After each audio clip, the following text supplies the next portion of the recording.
privileges committee ho and mama part say edom kese ne ya adwumbone o sitimpo bone ene adwumbone so on say edom kuma no na wo mo bre wo mase wo mo wiki wo mo ti no mo de na nam so saa o si do mo yefa so bia ni so and owura from professor Saukai professor o say galamsey no na situo no akoma doctor mu ni nyina na no jama manpani ba ha obabo na ba so na ma we dia masa obabo na ba so ma we dia jayo eso ye dia man fa na ye hwe isi o odifo oni anu nyam nukuru so and attorney general so say judgment debt e ya mene no hey AG crash of judgment debt osu e ya mene no ye twam na kira yeka enwa asemene no kwa daily guide abusia ensem ne wo mu no anu o hye Yedi ka say IET Anes Tour Boss for outstanding leadership. Okay. It is IET for na tour Tema oil refinery boss no.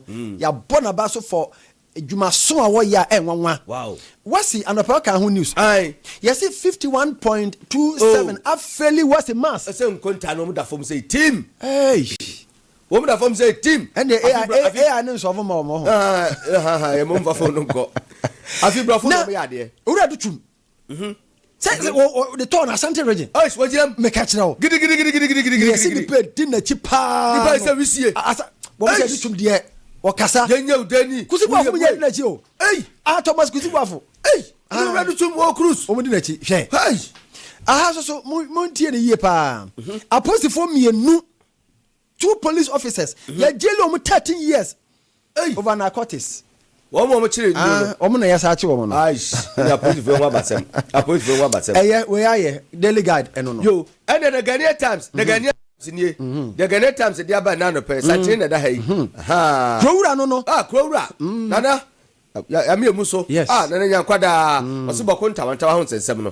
Wo mo sa be hyase na o masa ato aso akasa be yaso dwe mapa ebetimi aba enho asem ena o ha ena wasade we so abetu dwa youth emaburu no youth development ministry launches 2 initiatives na se na no mo be decide so m kanura yes agro food innovation okay tumaburu so benya adwuma ye enho asem e wa ha na ba ko bi so na ntwe ase wa ka me hwa ase say remain faithful to the Lord. Aye. So penny back on neka. Aye. So penny back. I say my penny we this 67 birthday. Wow. Names I see yeah. And so penny no air can mo te manitinkwa. The manitinkwa. Wow. Yeah.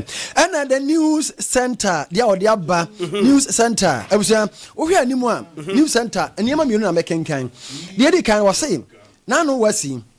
Wo mo a ya withheld wo mo de. And no ya cancel withheld ne cancel no baby 146,000 you see 137 just say what do you want to say Johnny Hantanti and yes feel ma failure feel ma chamso na feel ma failure mo chamso wo ye bone awuntimi nka ye bone chamso no akote daddy ni nyina ka ho bi so mo ye bone na tiechefo timi tia wo mo a enka mo basua de eti na na kura de so okwakwada the new center no yo dan former de owo nie kura be asantu kotoko se mabunu ni adwumaye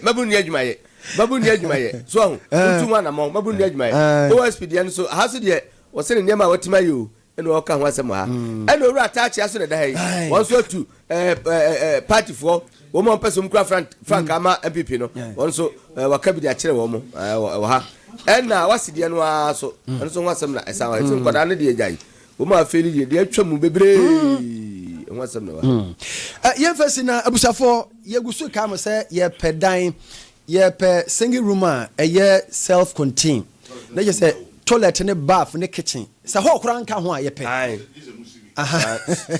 na ne ga obi say ebi wo risk condos here ya for dusty was it plus 2 here ya for dusty we dey ebem hotel for dusty you post no ho esra no eti who was single room self contained no say toilet bath kitchen e ka ho na ho ka ho a ye pe hall ni mu a ye ni problem yesra mo wo bi a frɛ yen why na ye no medi ho komo number na 0554 34 7552 0554 34 7552 fair na enye so lawyer question we watcha edro be na afie di bronya donek Hey.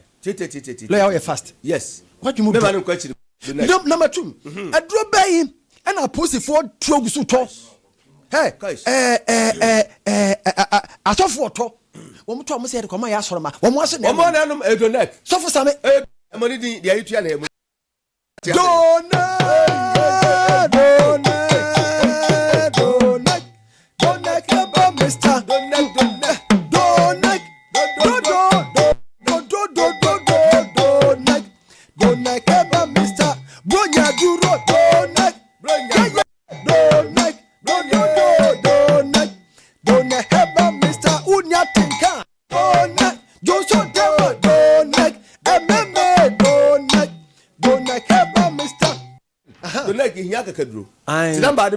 Yes, we are going be fresh number.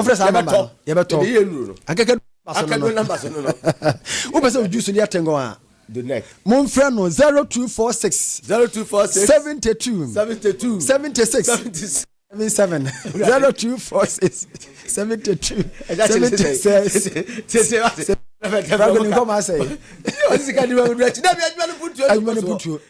But lawyer, say post office.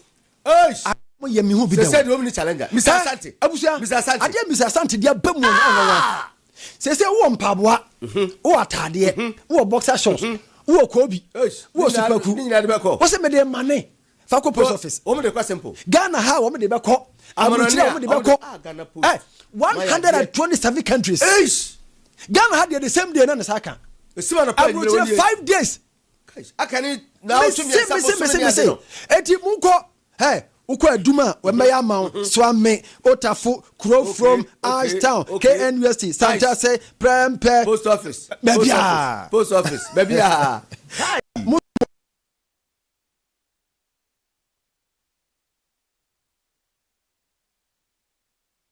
pa mon frère na munye nchirikire mu 0208 16 84 77 0208 16 8477 Edwani ba akopa doctor one the candy garlic kingdom manu crazy no you what been do what you move kingdom garlic kingdom garlic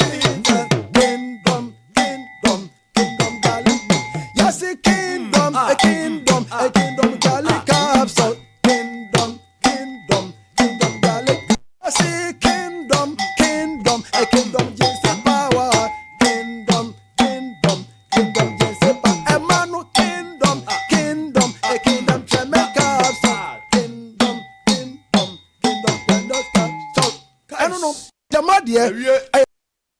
Remember there ginseng. Now do appear to me no garlic capsules and the bitters. Compare with what? Baby, 0597 29 8855. Now Coco Adrian Bacope Bamba. Bamba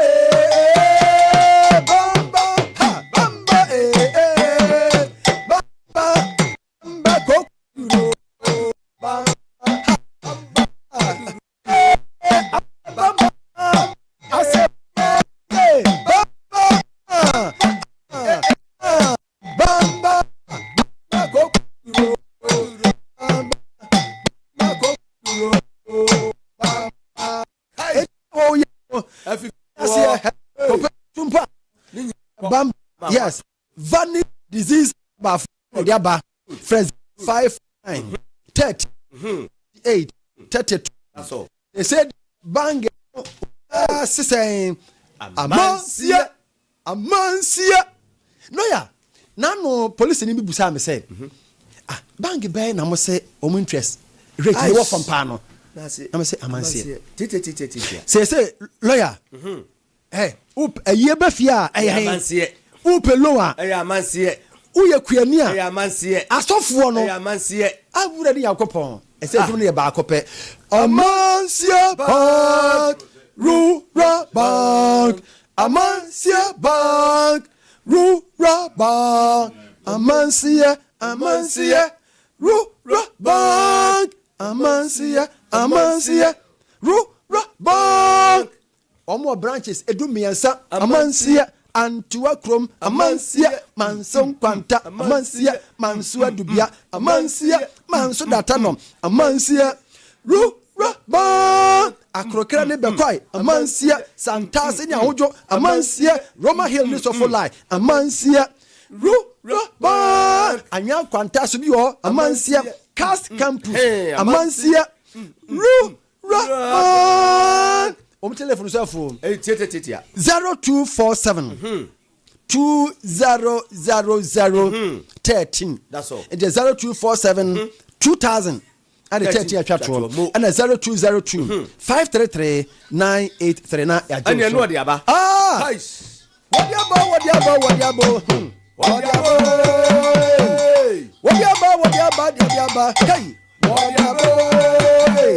Dr. Lawson, Dr. Abaka. Say the Lawson, the say. What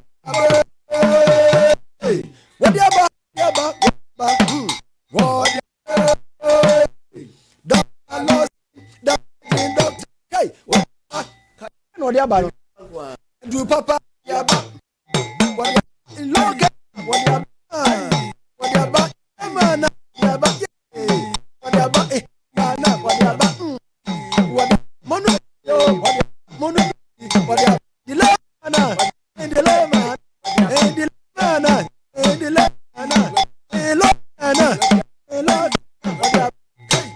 Yes. 048 No. 1. That's right. Anna, baby, Mo. We are doing so. Hey. Next week. Hey. And then I want to do Benny. Ni. Ha. Ni.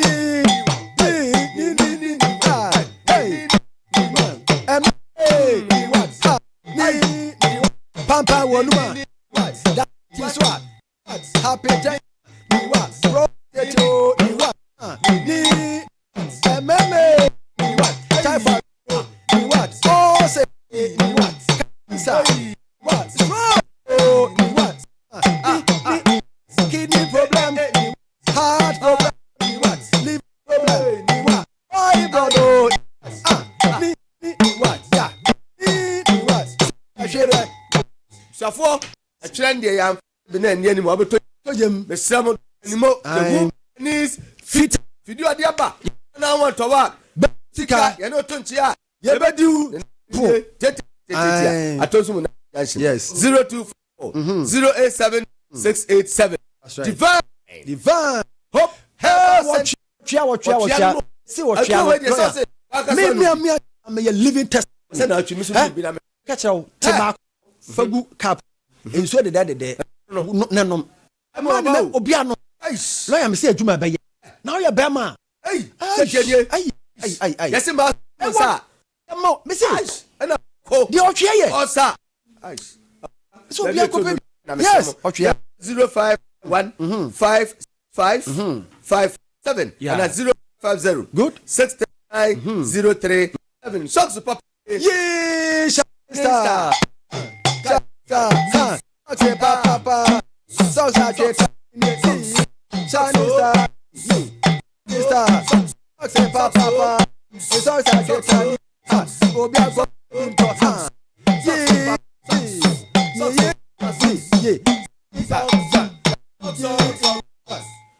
For you, Shining Star Socks campaign. Socks were the other socks at Utown Tobium. David called baby a tall socks to be at the Shema Roma Hill, Mamida Kua, Chachimai, Mr. Mensa, Tamalibu, our Prada Jansin, Buho, 0540 18 81 94. Yes. Now all night so basso all night basso. Yes. House of Fire. Elijah Poku Ministry International. Yes. Hey, D4 Elijah. This month, yeah. This month. Yeah, 12. Hey, busumi yamu.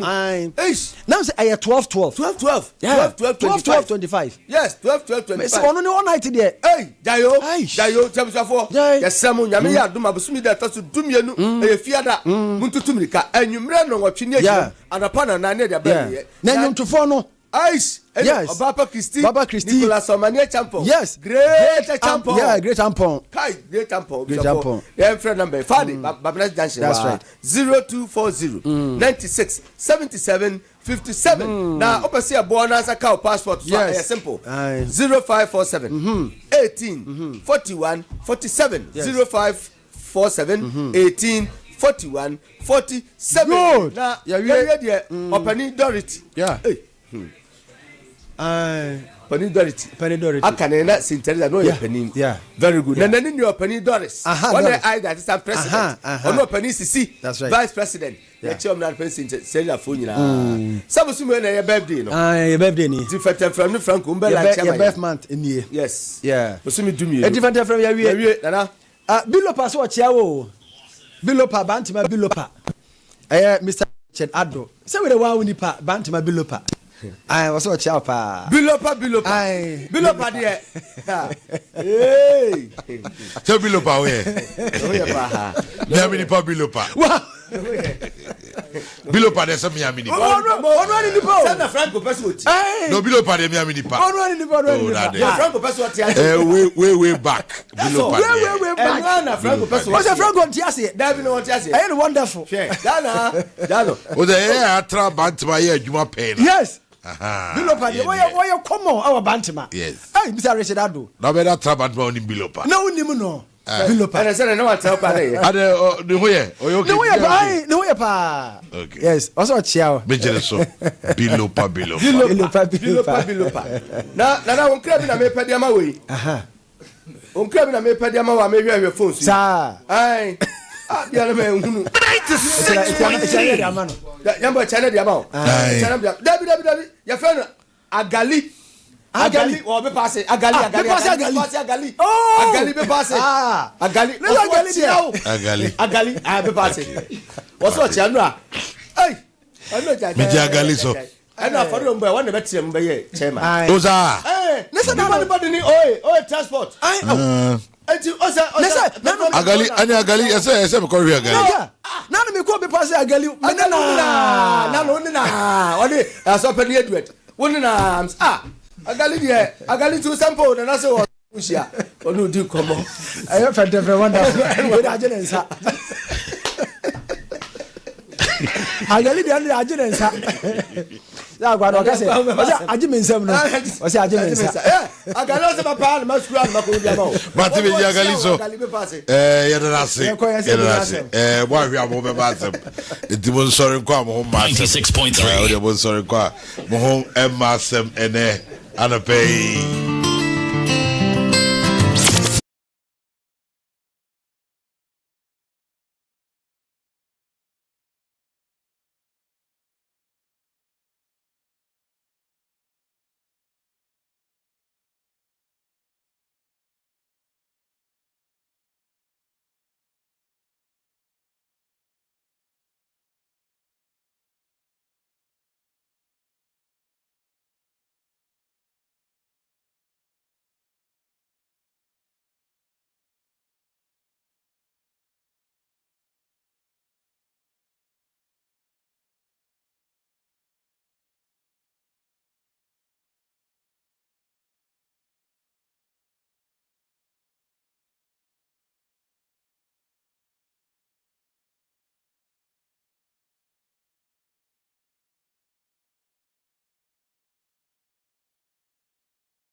I don't know how big your dreams are, but I'm here to tell someone that when you dream big, because you don't know, dreams might easily come through. What is the size of your dream?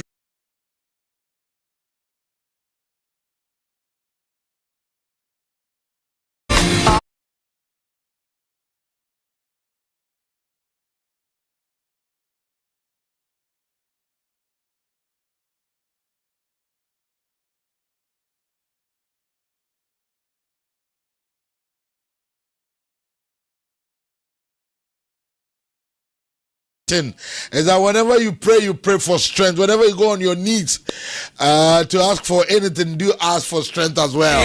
Because troubles would definitely come. But when you pray for strength, the strength will help you carry on despite the challenges, despite the problems, despite all the circumstances that you find yourself. But dream and baby, I want to be in Kabia, Memoache, Memoaquaba, and then December 1. Madam from the Kai, December 1. December was when they did kind any net. Our 2025. I want to show powers where be a Sammy and son. And I pray good morning to you. Baby, I will hear me free. Baby, I will tear me the free bia. Me mo akwa basronko na macho say ya transi na no pa transi say studia nsem ni nyina ana ye de ebrewo Franco me nko ame wofa na so ho ye de nyame aye bi. God has been good and wonderful. Me da wase mi nyankopon me da wase oda ye da wase wa ye bia mayo ye da wase oda wadia wayo yada wasioda wadia wayo yada wasioda. I don't know what God. You know my situation, you know. You know. Never. Oh, you know, said no, baby, and I'm no paminu dingo, you know. I said to be our sorry. Well, but sometimes why do you want, can I use the word mischievous or diabolic? So my catcher the month of December you can't come no any issue because bronya over me, and I don't want to create a certain kind of confusion and friction between me and you. The bronya India. They said Obeka be a mediso. Bronya India. I do bronya we are. No about your element. You know everything. You know the and no friend and no parent for an aminam. I say Pentecost on frail. You presided across all the meeting. Sorry. And I made sure I have 1 or 2 stores I'm dealing with. Okay. And you know. Yeah. And your problem, we did your problem. Judy. I believe in you and I trust in you. And your problem. When I'm you. Oh. Of an Yamia, you 2025 year. I guess for any almost 30 year people. Yes. Yamiabi. A month for they are wealthy than us. So Muska. Sanko phone today as we are talking or we are speaking, we cannot even find them. And there be a me say Bible cast assemble can is appointed unto man to die once after that judgment. But unim said Nyamiya Domoa on the 18th of December. And it was the 24th of December. LAWSON Media Intercommunity Gala. Kaish, LAWSON Media Intercommunity Gala. TV. Hey. Mascot no the tournament bia your mascot it goes with the tournament. Me won say local my tournament bia me say no where you know a mini World Cup. An events my World Cup no share wodo a ye World Cup no. Na event program ye ginama ye hey na program ya baba ya the HN event manager kan bom omodo aso de ni say me hu bi da. Rosu ko share was the o ka jeze. O be ka kire o. No ka je why. Me say hey said was in KT do asias akwese wa be company no accountant e bia banking ayi say accountant no and the credit officer na true for a recipe for disaster. Is the over just carry one kasa dwen hey say the modo asias kwaku say obra na yi de oboa o no mo nam ha memenda ni nyina he memenda omo papa na mbon mo be 6 because we came here to work. Because you the jawa near the aswa no nice one indeed yeah hemo yeah said yeah no kwawu no yeah person yeah we man brofo nice one inti areas no say bantama say ya sokwa say south ntreso yes say atasimanso tumduase ayediase tech baby moshizongo say swame baby bia yes it is about time wo boase wo bekwai me ka say ebia nerebehi bompio so na kwan wanya sankam de omba da bia Ashanti region ko we Ashanti region there bompio Western. Aye. Wow. Region. Baby, the only thing is that Omobaba form and then by 10 a.m. now form no I ready. Okay. Saying that here. Okay. Form no I 500 Ghana cedis. Okay. Form no 500 Ghana. 5 million. Okay. Obefa form no edi ama community a. There are rules and everything are govern. Okay. South tournament we are eba be bono. Na form near 500 Ghana cedis. Okay. You hear 24 communities. 24 communities. Yes. Okay. 24 communities. And here, you have 32 matches. Hey, where the World Cup? Yes. 32 solid matches. Hey. And you have one champion and a be free move. One champion. Nice one. Now, winner no, will walk home with 40,000 Ghana cedis. Huh? 40,000 Ghana cedis. 400 million. 40,000 Ghana cedis. It is 400 million. 40,000 Ghana cedis. 400 million. Hey. 24th. Movie ya ni ye 400 million. Movie ni say de mo check mo monyi nko yi mo de godi. 400 million. 400 million the winner. E bin see that. Unprecedented. E bin see that. Hey. The second. The better second no. And so we walk home with 30,000 Ghana cedis. 30,000 Ghana cedis. Yes. 30,000. 300 million. Hey. 30,000. 300 million. Nice one. Now the better third one no. And so we walk home with 20,000 Ghana cedis. Okay. 200 million.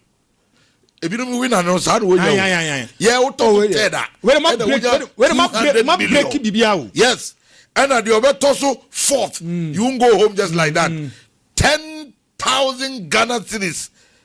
100 million. Yeah, move it. Any wow torso fourth. Move it. Sponsor GP. Move it. Sponsor. Kakaya moye. I'm telling you. Sponsor GP. Eti. Hey. And GP Gravina Graduate say. Oh, I know. Enti misao. Communities no free on 10 a.m. Yes. 10 a.m. Mo forms. And I will be your office. Just 24 communities. Just 24. Yeah, we Munkari. Just we. Guys. What you say? You na yenya tips na dey ba no. Na fe won but me say mani gise kamenya maybe I be say boasefo bi abe pick form and pay. Me pe communities ni bi abe ka. Say be kwai. Enye say ye kromu inko a kwai fo aba. Akremade. Wo me sad ne ma no. Enti me samo amomra na enquiries bia we yam friend na marko evantuja na be bra 10 a.m. and 10 a.m. Form no. Yes, two communities. Yes, 10 a.m. and be a wait just what package and branding here. Yes. Now there be a woman there. Wow. And there be a woman as an Vincent to do us on the j. 10. 1 man tem amaje. Na omo mbeje na jiwie no omo kwa wo mo ko no tie so live on LAWSON 96.3 Di Franco over I don't want some no okay my LAWSON Media Intercommunity Gala yes gere me hwe no maso ma said akra amode ba be tele live na ebi si da wo nya mo ni abre o live on TV yeah tournament no live on LAWSON TV. Yes. We upgraded version. Yes. Oh fine. Oh ba can we say live on LAWSON. So ko dey Easter dey na call. You di bro no so Kumasi. Oh fine. You go di Easter ko. Oh fine. You be di bro no. Oh Kumasi. Next time farmers dey near the cup no so. Because me no so say dey call. Sir. Who be sir? Any occasion be ozai de koso ho any occasion bia na say so kukuya so de kobo no enti bia mekobo no fo no omo nhihye na enhye ba bia bi kam asai bi ababy bi ho saade ama me no me need to our responsibility and duty to give back to society over there no but yen fiti prekope ne yakwa give edi ama wo mo da bi yem fiti preko ese se omo na omo ho no emfre omo kwa obi amfre but omo hye Easter so obo kwawu a obo Easter obi ase kwawu and when you want to associate yourself only problem okay but say ya kabunin there's only one festival that is afena ye nyini wo bono mekobono it should be factored in such a way that people like us can also come on board. Thank you. I get you. But the NTV sorry company. I get well educated. 6 match is a bit more quality say baby. What you say? Baby na 6 match. Je chembronya. Men ko hoda, ba mpesa me call 6 match. Yes so what den no. 6 match baby ani. E wuda di nyankopon. Enti no say yes isi kan ye be call kakra na fi bibi etimi akon. Enti ofa say o si Canada tournament ne de ebe ya kono say etimi koyenim na bibi etimi konka. Enti you are watching live on Lawson TV, listening to us live on Lawson 96.3. My name Ofa. He is the host and I'm the co-host. Enti no. Okay. Yebe koyenim yebe din komo yebe ransom awodo no bebre emu na fe ya said here.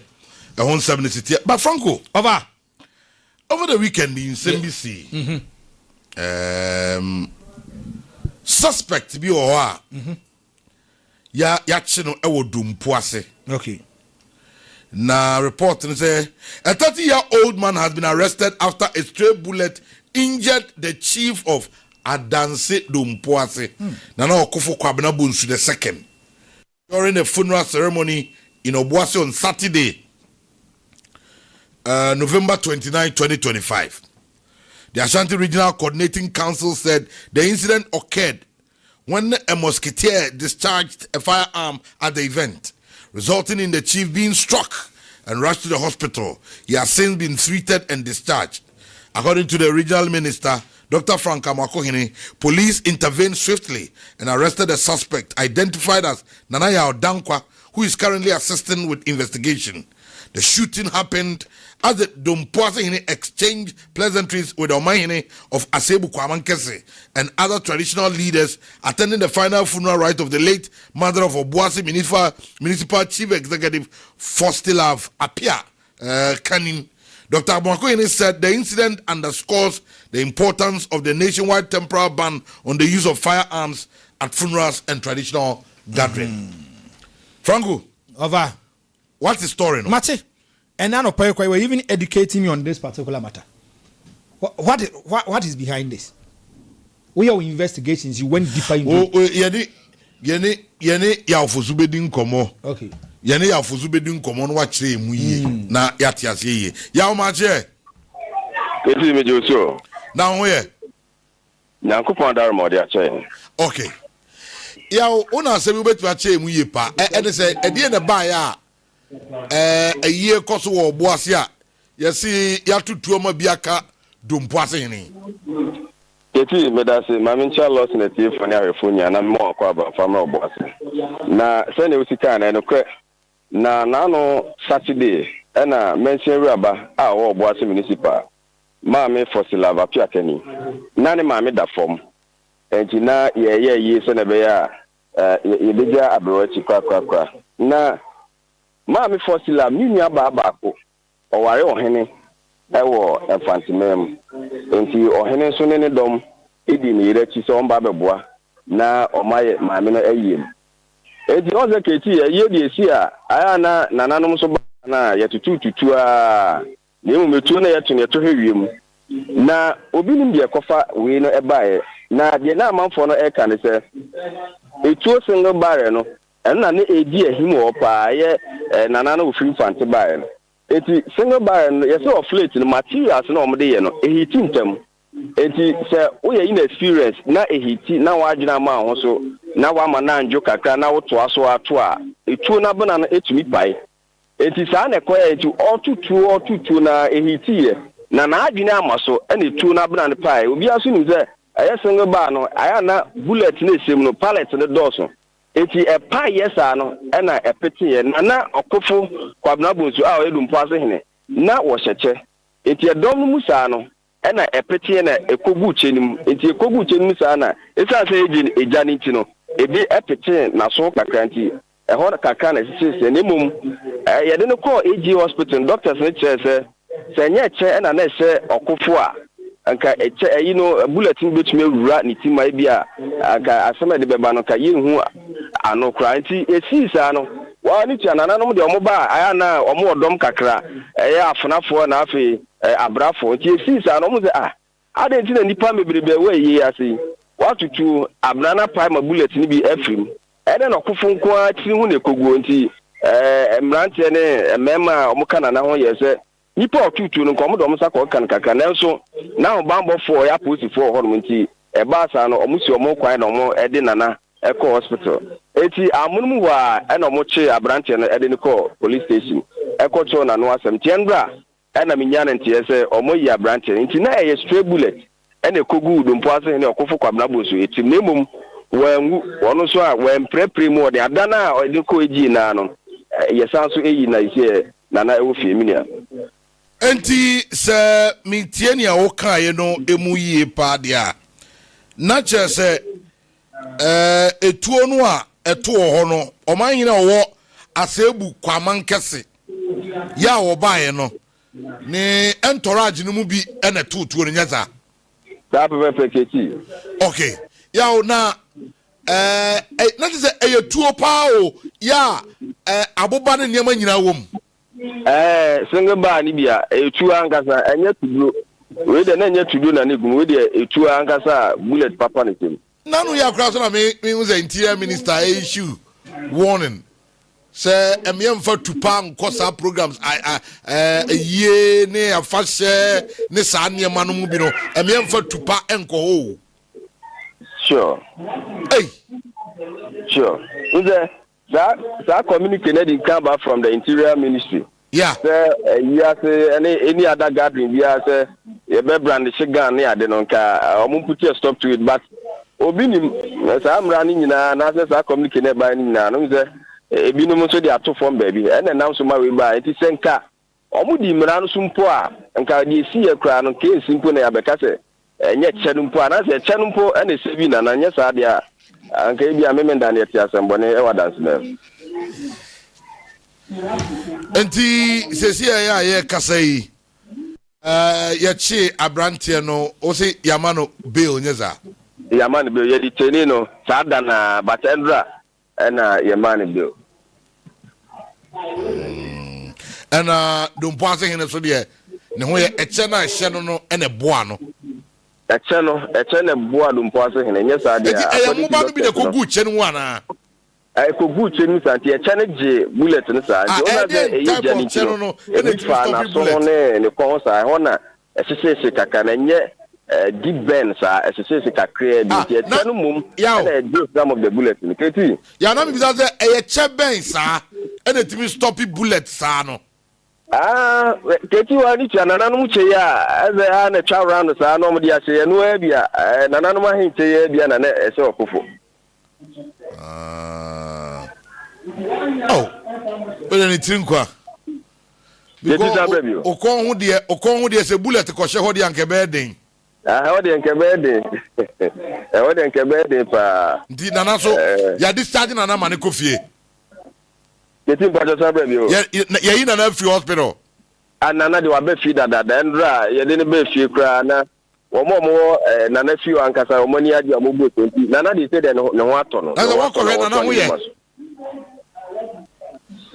nana ho ye nyesa nana ho ye pa keti de nana ho ye pa mate na posi phone ka bibi afterwards after communicate regional minister at the back last Saturday, apart from that, then the police, and can be found here. I hear them because I was way. Yeah, the AGA school park. AGA school park. AGA school park, yeah. Okay. Mati. The Yamia say, Yamisha also said when you're bread, Yamaing. Keti manto okasani yami shao awo obra wanya mame okay keti meso da so pa keti ya vozu ye nse ntwani wo oboase e na odi report no fi oboase o de abreye you know weekend ye year e course e wo oboase AGA school park e na ebo na ya ye tor grum hey zango voro mututu pa o tua yes emo bani ade wom e na ngoforo to ta no yes na nipa domu ehu enchei ene na according to report no ban no e take effect on the first say dodo nhia mu bia e de sa tuo no bi kɔ ne ekototo ne ade no Interior Ministry ne chese wa put a ban on it me da se ofa obia nyai sa ade no em say na me hwa de akwa na okoto tuo no na oza na yavuzu ka say na ke pen de za gagara kakra video bi ba ya na okura tu ona wache no o za akwa bi sha reda oni wache no no omre na fa chi ho no yes akwa ni akwa na script for akwa kwaje no e wo ho no yes ofa da bia ka asem ba kwache wo say ignorance of the law is never an excuse. Ignorance of the law is never an excuse. See, I'm funny say EBM roadmap and communication being put my and you are doing this kind of stuff. And people says where the mistake been essay. Now some are okay. This is the confirmation by the Interior Ministry. Say government places temporary ban on the use of firearms as celebratory events. Offer where a Tuesday, 18 November 2025. Now listen to what the minister said. Was temporary ban on the use of firearms in traditional celebrations. Of underline word in traditional celebrations, and this is something is so important to us. We have engaged all our regional ministers, and we have tasked our regional ministers to get our regional House of Chiefs and other opinion leaders to know this. While the amnesty lasts, it does not really matter whether you have a licensed gun or not. Okay? Meaning said the Interior Minister. I can't their regional ministers. Now the regional ministers have to be a liaison, have to pass it to the regional House of Chiefs. And meaning say, if you go to every jurisdiction, your regional House of Chiefs will hold. If the Interior Minister issues a communique, and command the regional minister to pass it, and if command regional House of Chiefs, ministers will pass information. No, Ghana did that. Just when me come say, Ghana emra enchiwa. What you say, mreni Ghana ha? Emra enchiwa. What you say, mreni Ghana ha? Now, this is a roadmap. This is an order from the Interior Ministry. One, I must say, if you look at the kind of murder cases, anywhere where amount for fast they are possessing illegal firearms, it is wrong. Now, you even educated me the reason why they have given amnesty. So that amount for Thomas to no, how they acquired it, whether legally or illegally, they should bring it. Just to motivate people to bring it. No far. This is a communication from the Interior Ministry. Abranten or to no anyone. Yentie the Interior Minister Montaka Mubarak. Ebra or the sad directives no ebano. Senya ofaso echimono yentie Honorable Montaka Mubarak na yemra yaba na fe yatoa so the free honum. Temporary ban on the use of firearms in traditional celebration. And this is something that is so important to us. We've engaged all our regional ministers and we've tasked our regional ministers to get all our regional House of Chiefs and our opinion leaders and chiefs to know, whilst this amnesty lasts, it doesn't really matter whether what you have is licensed or not. We just want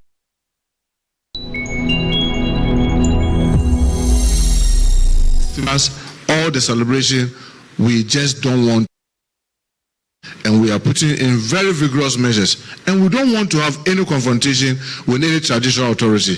Please bear with us and let us be able to streamline these illicit arms that are in our hands.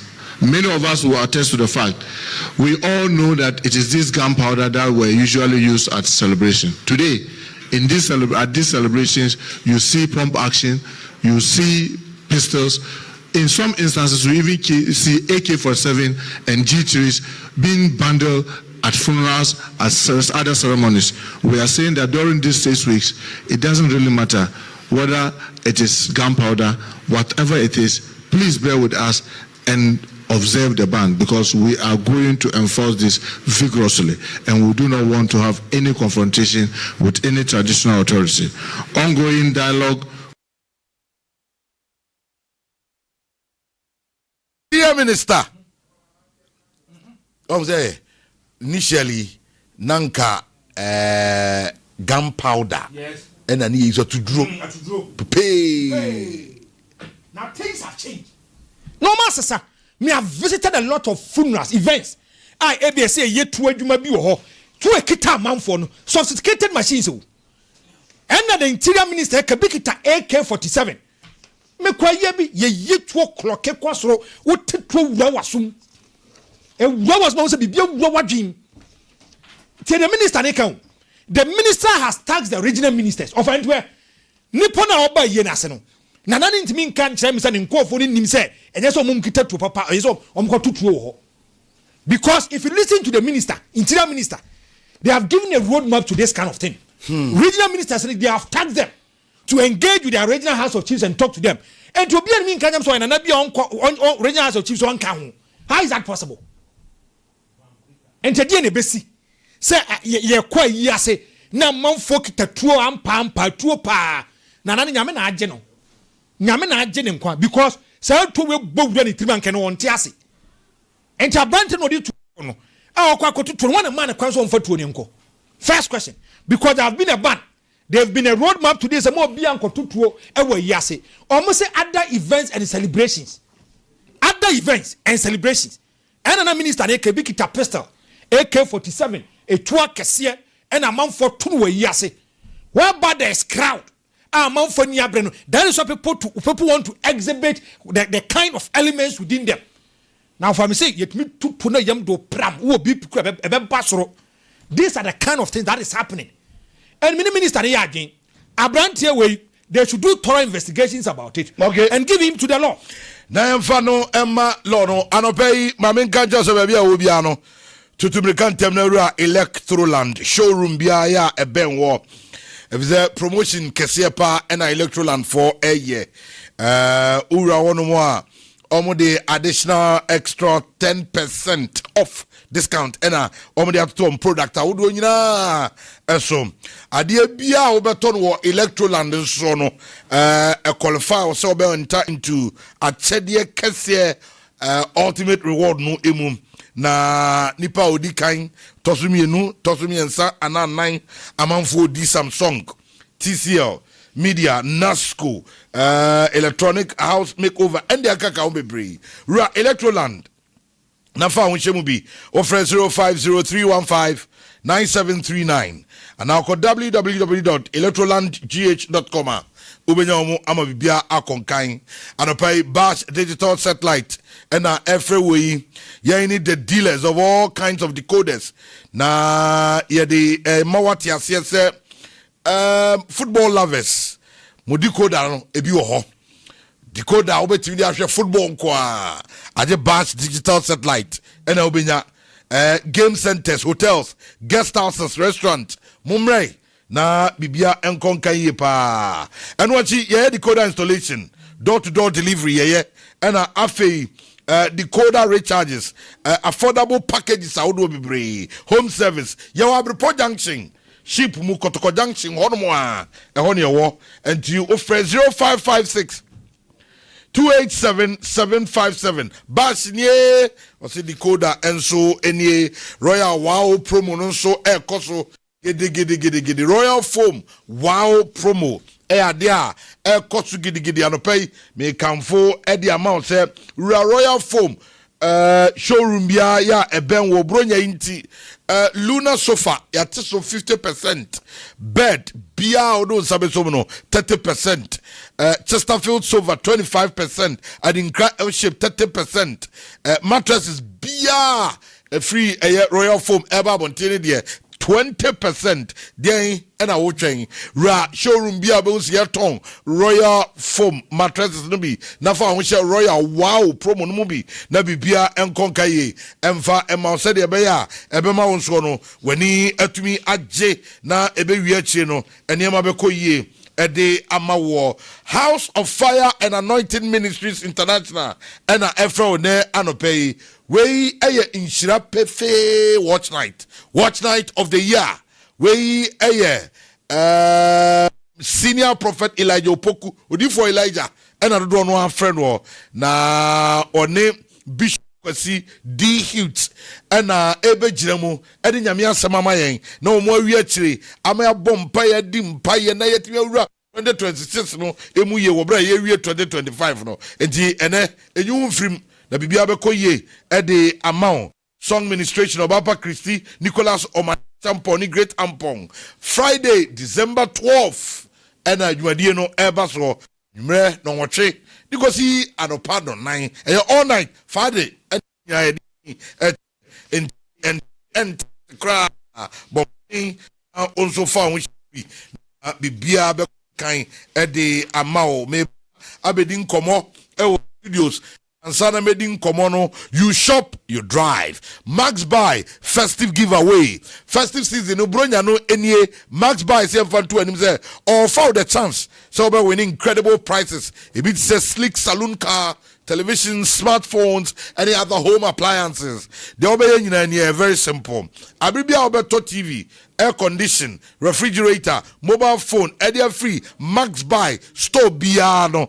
Ode ho ashe draw no mu eno ano no na utiye ya Max Buy car no oh near day Emma war and indeed we are giving away more than 15 amazing gifts and you from Kosoa shopping our Max Buy Kumasi Max Buy we are adum yane top man shoes edian hwe adum okro no ano yane Malcolm e wo peace the taxi rank ono edian hwe ubenya ho ama bibia nso etumi akonkan kama edi amao medical ya to anim se Member Studios na afei yabedi enkomo ewo ha na yako yanim ene anopai bani nyina mu no H&H Gary 4-in-1 and I come for Eddie Amawo. Yawono na hodo mienu H&H Gary Choco Energy and H&H Gary Soya. Goodness me, unya H&H Gary Noa. Bibia wom the ohia 4-in-1 the ohia in so you're good to go ha milk wom and katio sugar garina and kasa papa bi the ohia in so o make say ya there you go students mo die nie and mo ko site akoya adwuma munya H&H Gary ni bi na eno ene ye nyina ka for office make sure say bi o fie bia say H&H Gary e bi ho ada say Gary Soya ana Gary Choco Energy ni nyina no ebia tibomone ma won sanka bi that's the survivor pack ya no pay me di one dance here na me de akere wo amanse rural bank yenra na ye ni nkomo kakra emfamfiri wo rise dance so your relationship officer e wa amanse rural bank mi ro akwaba yeah now nyankopon we chen right nyankopon ase na ena no pay ye mon nkomo yi amanse rural bank na ketia de na na mo man fa yanka the community se kese mudi there be ye be corporate ones Christ so cause I for person ye be sika no so mo sa ye crowd ye and am say sika you know you bet in 100,000 to so no problem ye mom beja ye be make sure am phone ye company anka say would our staff for no krana make say opa mo pese ye na mo ko fati ye wotimo company building to say ombi say list mo ye staff nyina LAWSON e kotoko LAWSON baro oni bi kotoko what is that kotoko ba so nya ejuma wa ha oye gbo ha sir one of our directors no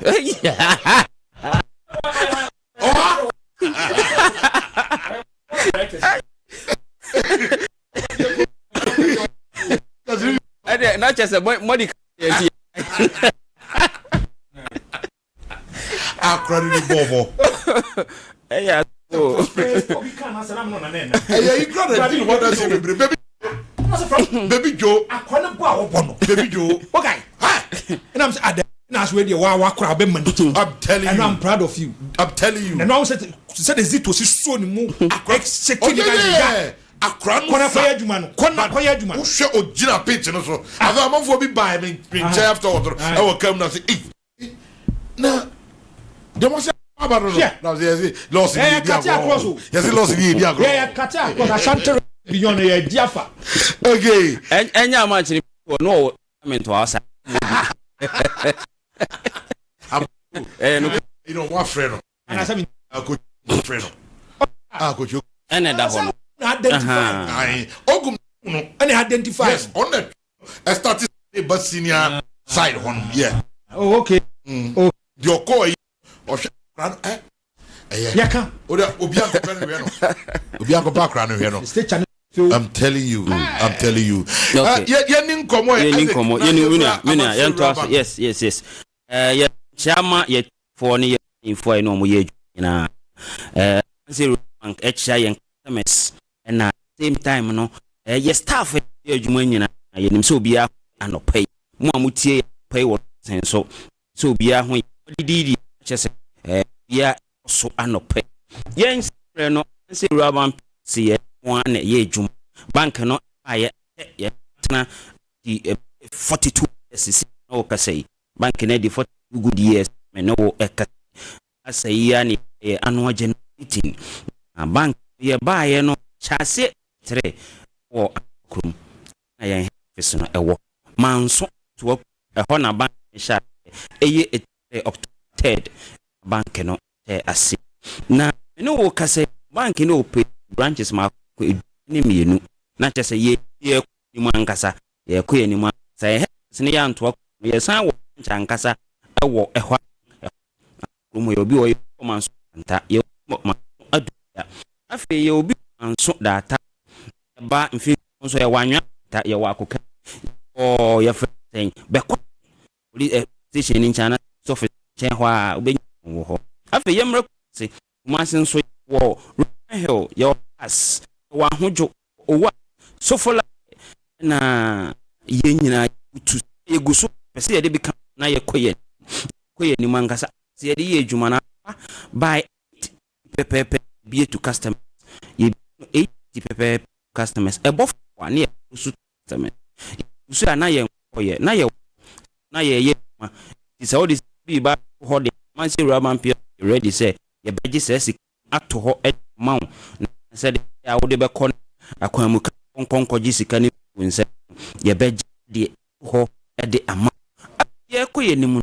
amans ewo save product ni invest product bibire ye de dwaso bo am because wo di sika she pass emfa ma ko yini net ye na sa just offer go apple passo yes your your account osu account is deposit sign what card issue this status because once your password me onsa enkoje na so na ba bia wadi ko di anu da bi ye fe ko ye loans ye loans do bebre ye be nya die chese na hu bank bebre na se o mo ma lo ye di into ba obe nya bi akwa bronya banks ni bi ano ye do this de o ya sa de kwa kwatwa ba ma se ye de ye enti yo shall ho bra bi ye shall over yo emi lo eno no ye if friends headdress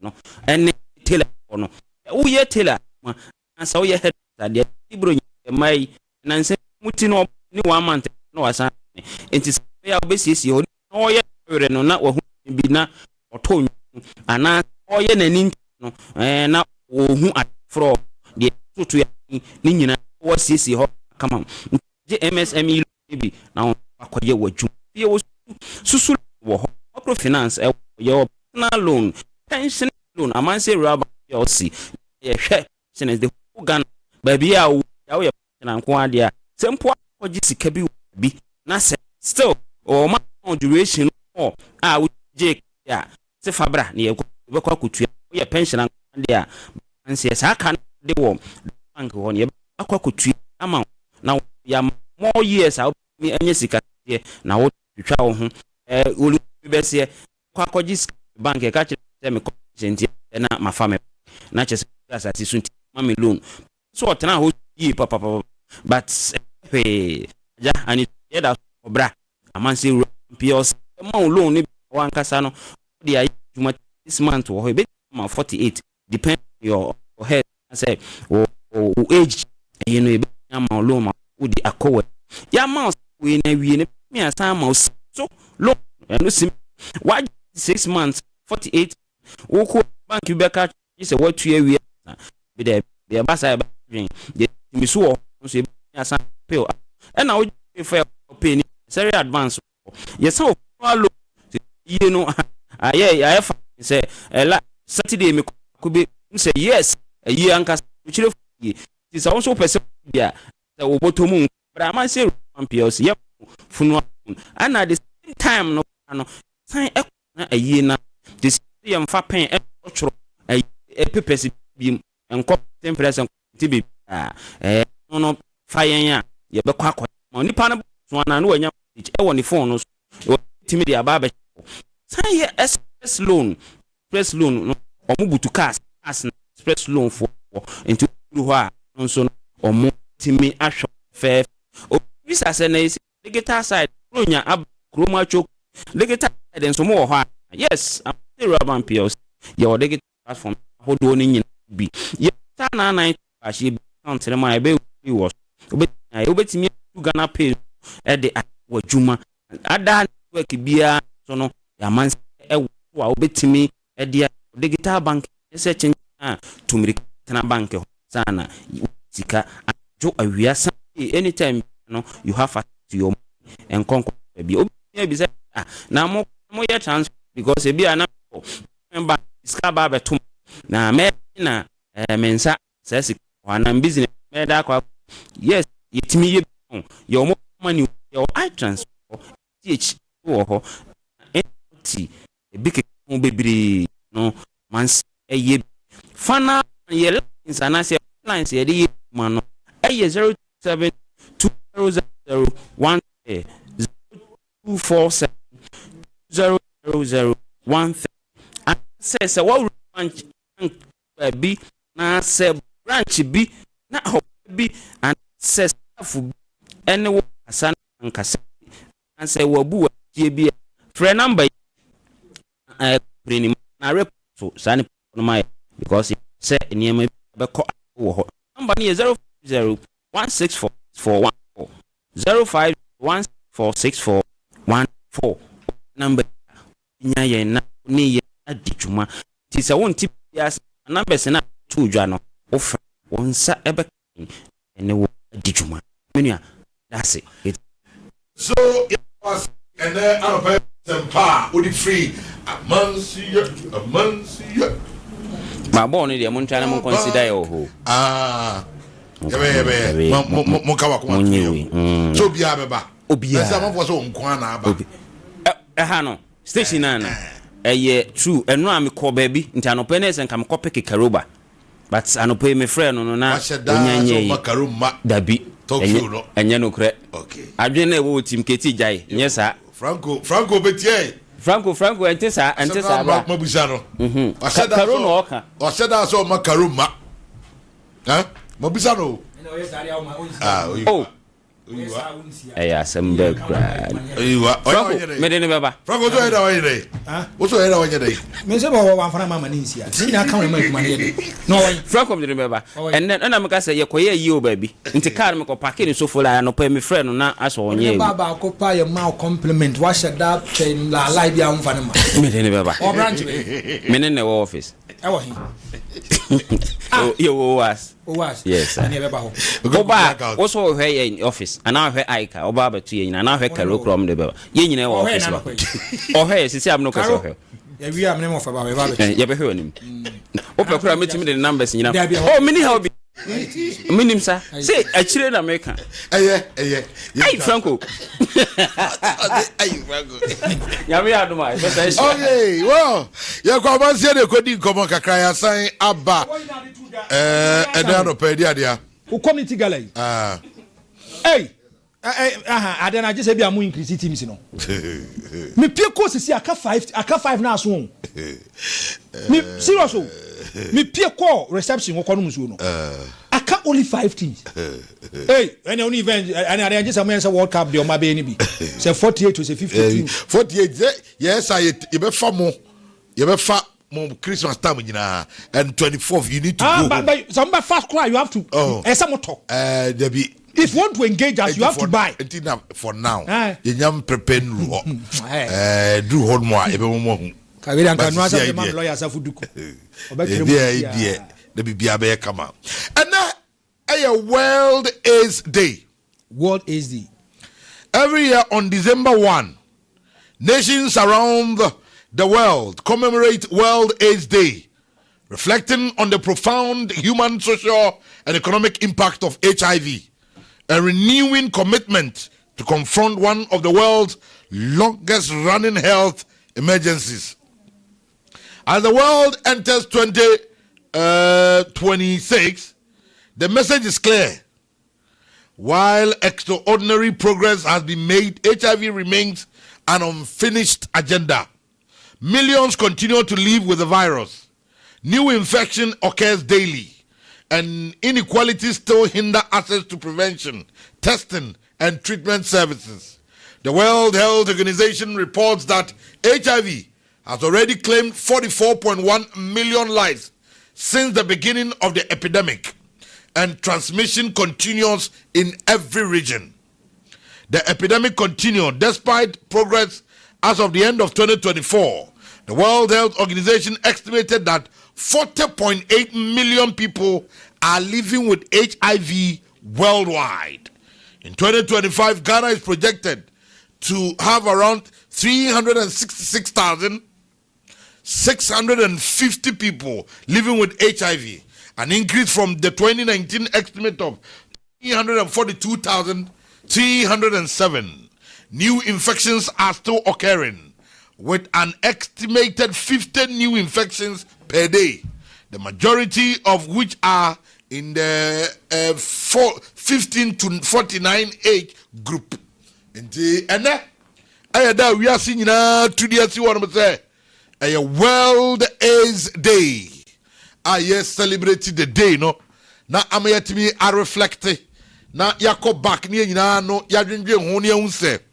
Sabre kwambe ni yenye betu ya fatso. Na yet me abwa asi ya die ano. Na abwa yi anusie padi yenti. Ya brenase. Aha, anusie padi yenti miziano. Sa. Dabi we can't. Anusie pa. Unsa first me yakra no. And that was the early stages and now HIV AIDS neighbor. Of us at times who so be crowd HIV. Hey, say nipa no crowd person because of usro class of bebe nipa ni be dinkomo. Now man for say stigmatization when first why any nipa ni dealing is so bad. You even give a data right now. What him say as early as 20th of October 2025. Over the figures are skyrocketing. Of course. What him say on the 20th of October 2025. Now every day nipa 42 na infected. Now, any 2 months crowd. Now it is increasing by 50 people by day. Hey, what are they know? HIV. Me see a young crash will be AIDS and HIV. Of a head them crash will be in Nipan. But me come say, I don't know how we can put a stop to this, but it's difficult. It's truly difficult. And you see, our life sounds so sometimes. As I say, AIDS Commission. In terms of adverts, first no adverts or more running. Now if you cry, do baby cry with viral drugs. Okay.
Sometimes not also Yes, you know, Bob. Yeah, so it rings bells in your mind. Not a ringy bell. Thank you. Lots of. Because they were educating us. They were trying to tell us that no, maybe we be a bit messy. And we be at tour saying if you get this kind of symptoms, go to the hospital. A male of about 40 years of age in an African print enters into a broadcasting studio, sits and speaks. Hi, my name is Kwame Sefakai. In my line of work, I interact with so many people who might be HIV positive. Every day, I work and associate with them because it's the right thing to do. It could be you. You shouldn't reject someone because the person is HIV positive. It's against their human rights. LAWSON FM. Let's show we care. Let's accept people living with HIV. It could be me. It could be you. This message is brought to you by CDD Ghana, Ghana AIDS Commission, and USAID. Okay. A male of about 40 years. Adverts Yeah. It was informing people. I don't see it. Commission, I'm saying, no more. Almost cry once and be bad too much. Okay. Kofa get BBBG Joe said there are a lot of inconsistencies about them. Okay. Maybe also and you could say if you look at the language that they were speaking, who's at the own shadow who could be a woman. Or for the figures on what your figures are. Now what I'm checking offer. I'm saying 105,460 mils. Representing 31.5% infected. 229,261 representing 68.5. Infected. Where? May I say what they be a count for? If you look at the kind of education and advertisement here about HIV, minim sorry retroviral drugs never now. And my jayos are there minim. Because as I say, among phone is as only retroviral drugs now. So I want new to me normal person. But first there was a certain kind of fear within people. Now, man, first row, say, be a HIV no crown or be second, over here, I don't know figure now, a chim man, figure now. A man, a dozen, 68.5% always at the receiving. Thank you. You usually say, Bema or AIDS. Yes. What if I HIV? Now, on your bad the probability say odema obani higher than say bema any oba ebeda. Yes. Obano will be. Thank you. And usually a man in the 10 year it doesn't mean say a young member, a cheap member, yes, a cheap machubia, but percentage because you see they are always at the receiving end. Thank you. You always drop something. You know, you see, Obama be a or drop it. Yes. No, if you was no drop it, yes, you know, at the mouth. Yes. Sometimes Bema no, the penis, you know, quite down here, and it is mostly difficult. Obi ono ni cat. Yes. Ni ade won be ma ho ni sade na. Usually oba will be na on they can come out. Thank you. Without getting infected. Yes. Yes. Over per research. What the Martin Jinawa. Emu 9 doesn't prefer condom. Let me be blunt, let me be raw this morning. Mompe. Okasa mompe di asem committee asem make here. Don't bring me into it. The research needs to be able to make. Na mompe. Na mema mompe. Me say. Yes. We Martin ejina ho. Emu 9 doesn't prefer condom. And you know the funny reasons that they give. That be. I'm saying man is all the condom you omo today. Sir. Hey, man, I'm not part of the research team. Thank you. Thank you. That is the common language from women. Common language. Then stick to one partner. What's it? Now, no, so we can't just have person verse 7 verses 1. Now 6 now can one be satisfied. That be. Metie. Ebi I mean I make us me yes self discipline. I want to stay with one. Ebi so be catch us there do person nya multiple ones. And they require you to condom. And I make kan oba so do one say Martin o. Emu na be catch us o mon tede. Na me man dey per condom. Oh, mema, we be 10 job per research emu 4. They love using the condom. Okay. They love using the condom. You're part of some man be. What's it? I said, what team? But you're saying because I would. No, we are having a dialogue. We are having a. Now how offer? There be across morning tell in tones are. Why do you want to push me to a type? And we are having equally a survey here and say, do you fall within the 4% or you are part of the 6%? Oh, me truth be told. You are in the 4%. Oh, yes. Yes. I know you. Yes. And you can encourage a man for crowd say the usage of condom is good. Would you want to mean show? Me say funny reason use condom. I'm say me man is be say to me can say or say condom na ne home ma. One thing. Research. Research. Research but you breaking them down. Who use our woman them? I say elasticity ne dew no. Unya. Unse de nyane say the person unya. You did to be chesa or we ya to actually. But see the best see. Unse eyes anu if you unse mema if you mema get to their orgasm, they lose their mind. They they can take any decision at any particular moment. But I think that my boss be catch him say okonya girl bi no mo catch him say girl no is.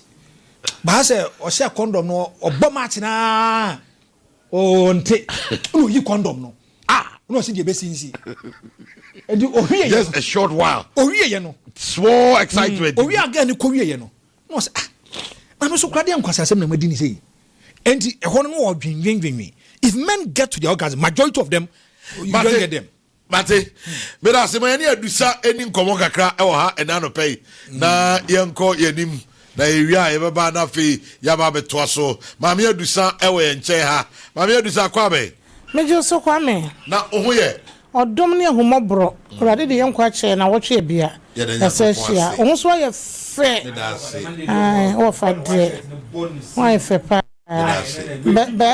be madwedwedwa wanim say tadwa fe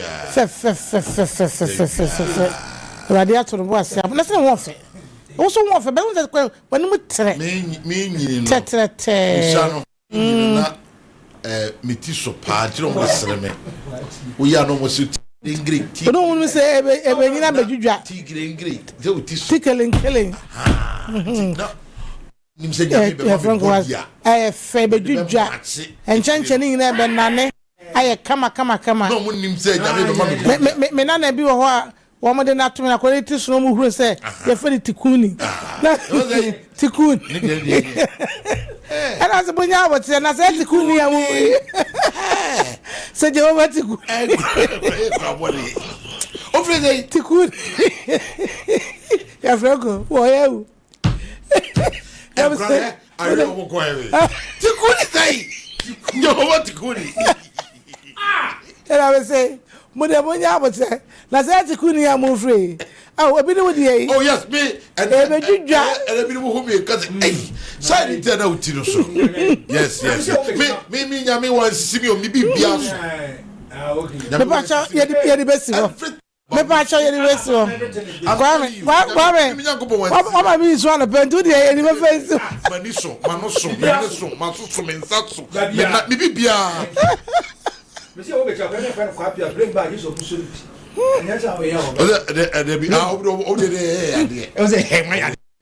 Play by some quality. Yes, I would done it to my or better. And I don't think and I tell but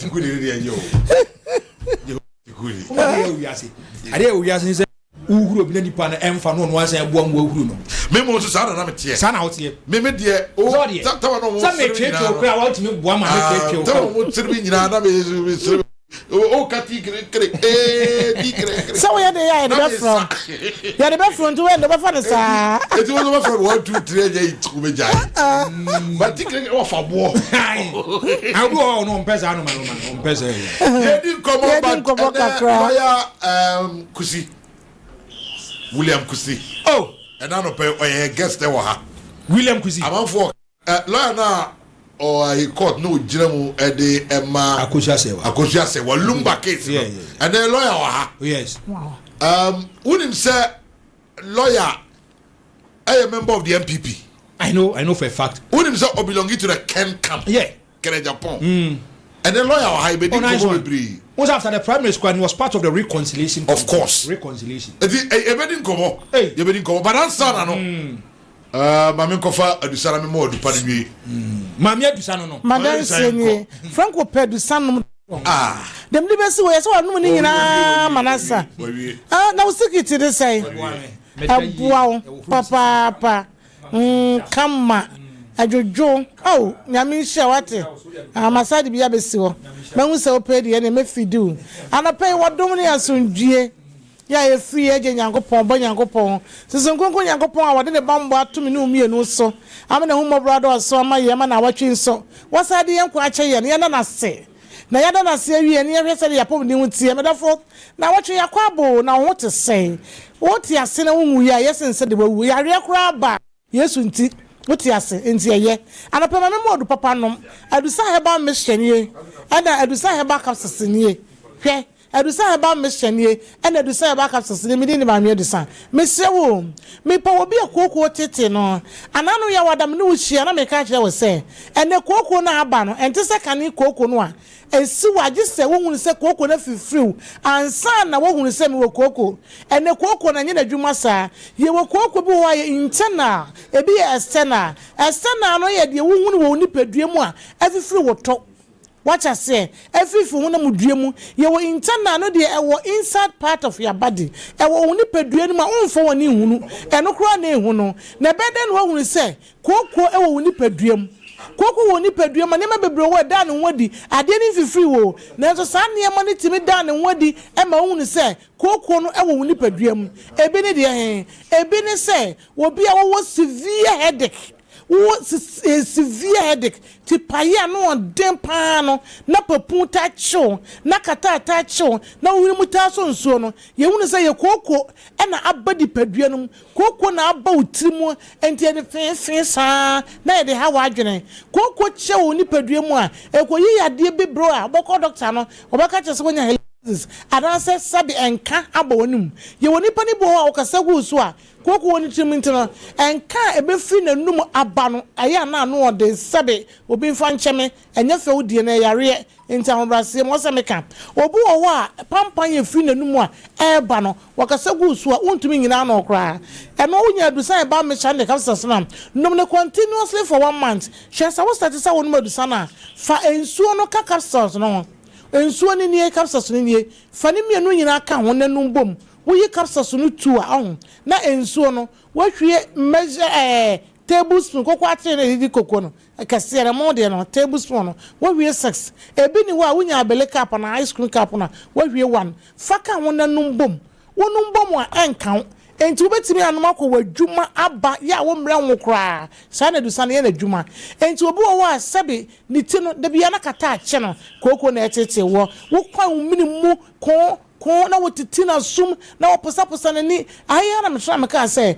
wo bi nya cataract na nso so na ekoko na ya no obi wo a saade ne ba na so ma bi ba na so oba me clinic o ye wu chese ne wo hyehye no mama mi suro meni ne se be mo operation be me mpani fi adrei 67 years afa ne kwakọ meni operation mi suro me se fa gidi en ka ho onu moduro no by the grace of Almighty God na awurade yi ni nyina de free wo kokko twa scan bi me ye se ade no eni wo biom ye onipa bebrebe wo ni a ete ezi so bibi ebesi woni so bia na doctor baka che say ete enso bu ho na ye koko ye onipa beble wo mabadu say ba clinic e wo Kumasi Swami magazine macro overhead na se Kumasi Swami magazine macro overhead na se pepe ne wo ba bia go filling station wono ye wo go dan mu ane wo ba na wo hwe amesmama ade ye esi woni so yi enye tew eye koko timi si obi eni so nso beka se yete esanse adasa hu ne se ade bi esi wani so bia na yete nyina na yete ebu ana ye koko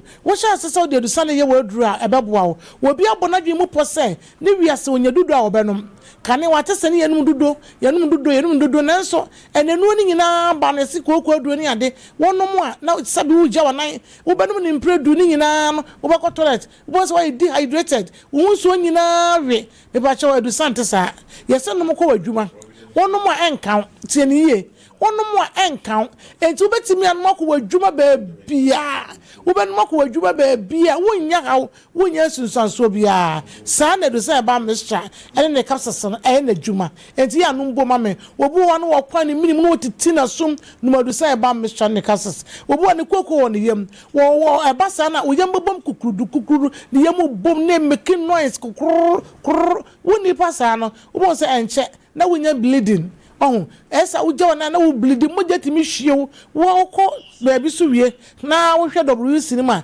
enema egum ko na wo ye mahyew medusa ba mesha na edusa ba kapsesemo a bleeding pass nyina wo be de yakofa chronic waist pain sisi yade anu ode na akofa de abenom enti sisi ni mu ya wo ya emu hyehyew ana na me ka cho se aduro we yade wo ya efo dwe mako yade wo danan sesu dwe se danan ene dunsinkro ena afenso so yade kokodo so no magum enti kuro biara woni pedua na free ho wo bo woni pedua ne kuro woni sisi ne kuro wo mu ankasa ti sisi ne kuro no tutu no ya na ya ekuro woni ni pedua mankasa enti the severe body pain and abedia no so na video me na ya emu hyehye ne mu dwanom no do sam channel capsules okwa akra wakashi dragging repass will be how loss will be na na boachi will be tinata ke ba so bia woni bi wom base la pharmacy bia woni across Ghana bi ewom obakuma se a Osos chemist deni heba misi ba PFA pharmacy Apidank afei Costa Osons baby eton dru Rabme baby eton dru bia benya bi wo takwa na ahweme wo asere bi dru fie ba ko so wazi wo benya wo takwa na wo hweme a wo ko mensa na senimde ana wo ko aponchen kakra e wona crisis as bi wo mo amo baby eche se Cape Coast so pena coronation junction wo benya bi ato Kumasi baby eton dru wo ko akra edu say center na wa beka La Paz ya wa Las Palmas La Paz traffic light and Las Palmas one overhead Las Palmas one who wants a pizza man to answer when she goes to Yania, you're in New Town. What's a Rico's hardware? So go to hear anymore. 1 year, what you about betting me and maybe woman will say, a back come fe. You'll be any a backra wound. The telephone numbers no. Ebi I want to be BS. Ebi I will pinch the moon over so by a prostate how diabetes how baby to say emre how we so why emre be ma unum bia eboa wo ba so sebe ekuro won maka just say ekuro do nto wo ba ekuro won na ne be me hye na wote ya wa no no madu sare bi wo be dia na dura da bia wono wo dia dudo da bia wono e fato mu bi ya franco de bia wo de na duro on de just de bia wo benom sense wonu se nipa ye tiase mreye ene wonam ya wo ti se obo adwumu pese wo pedudo anoma fadu san wo duro dodo bia benum bia no enfo ha bia mo na enkeka ho e ma sebe wunya wadwuma akon kotorete bebre enti e bebo wo pa je telephone number no na fe yenkasa e wo akire 0500 110 115 0500 110 115 0500 110 115 and 055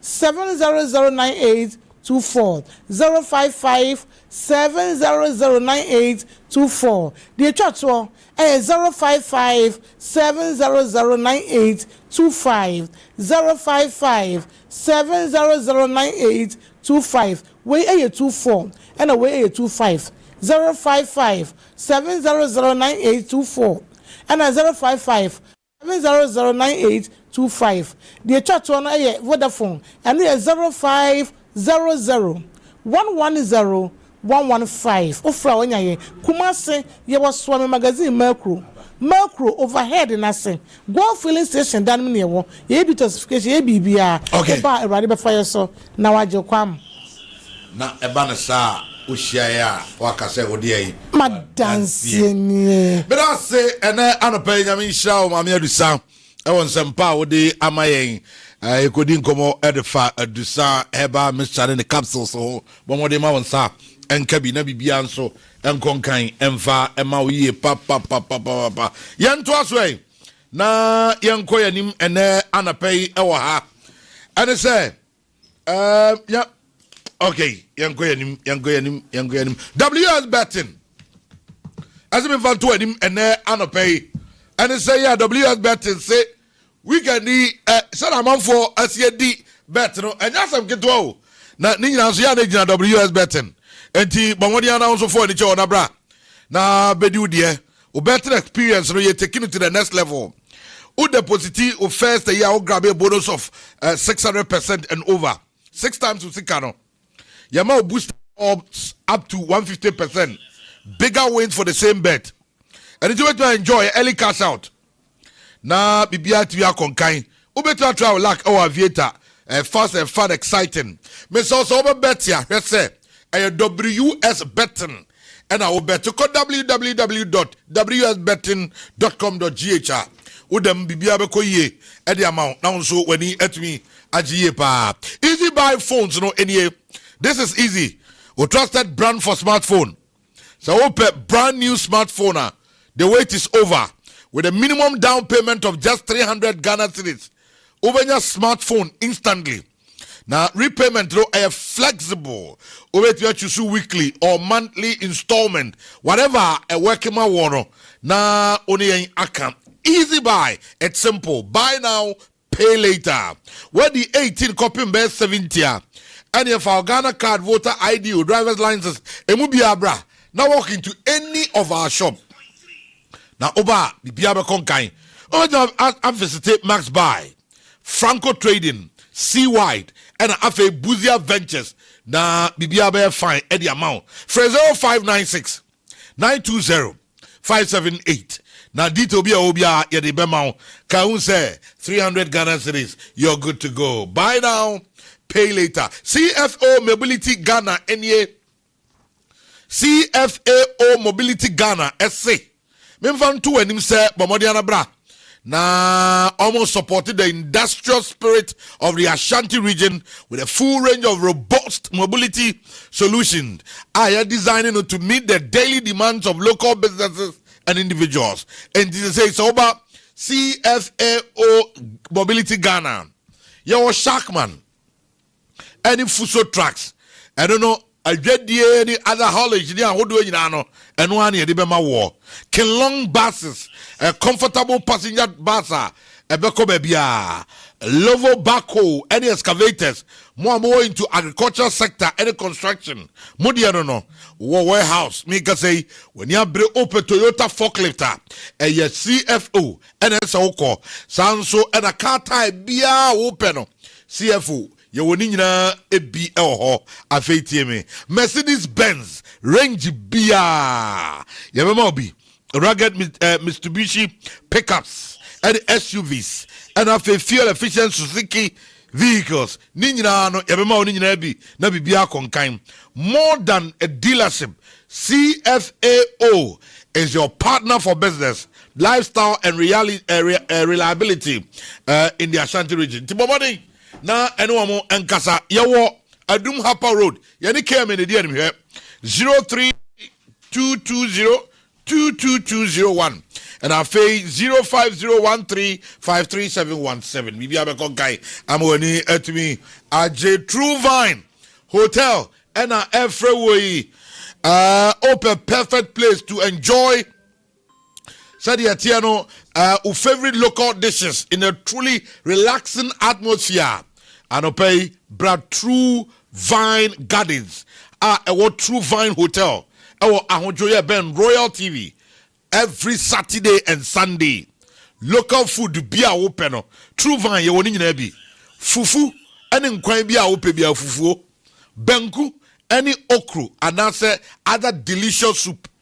Soft and flavorful omutuo and afei o favorite kokonte and katekwan edin kruma kakra wono ompe wedi mbio na ope and freshly prepared and served just the way you love it. Eti Mariam fi Saturdays and Sunday ye de ani che True Vine Hotel and hon ye kwa True Vine Gardens na ye kodi your favorite local food no nyina ewo ho na bibia nso etumi ekon kan ye edemayen extra comfort foam no and Efro ne anopay. And by my review, if there extra comfort foams in fun to him, bra.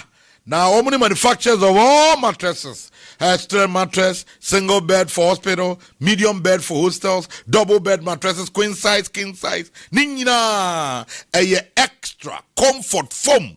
And as I said, UGBA, Eddie, if we seek for your comfort, affordability, and durability or durable mattresses. Eddie, the crutch.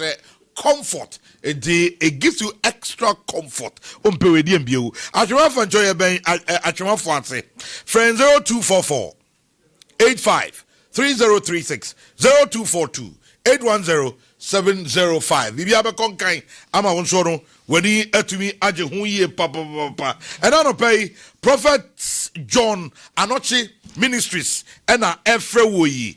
I'm asking this simple question. Are you having difficulty say nyamana wakofa basa obetono yento? And now we are burdened with some incurable sicknesses. Or struggle with addiction, spiritual oppression, any form of demonic attack.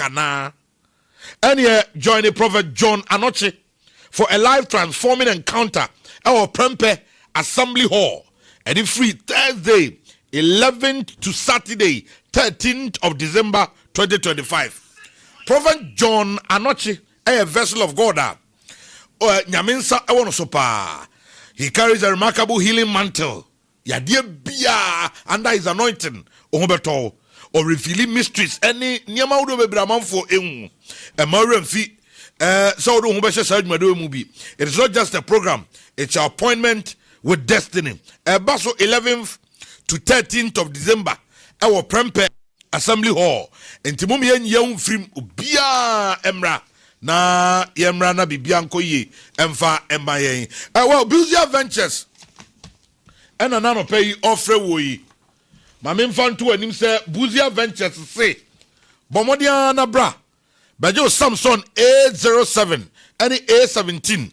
Nanya free Samsung keypad. Beto Techno Itel Infinix smartphone. Now win a free Buzia phone keypad. Big win wholesale.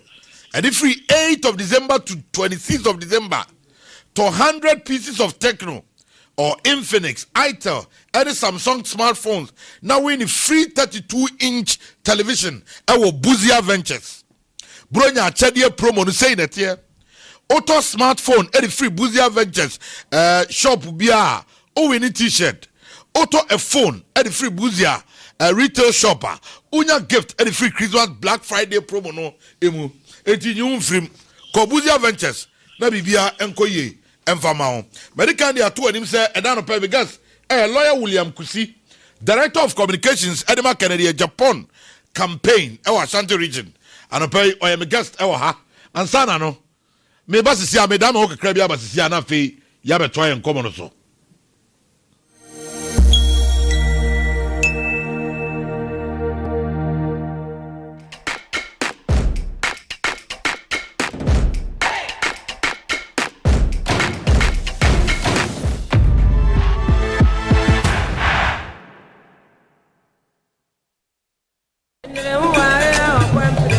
We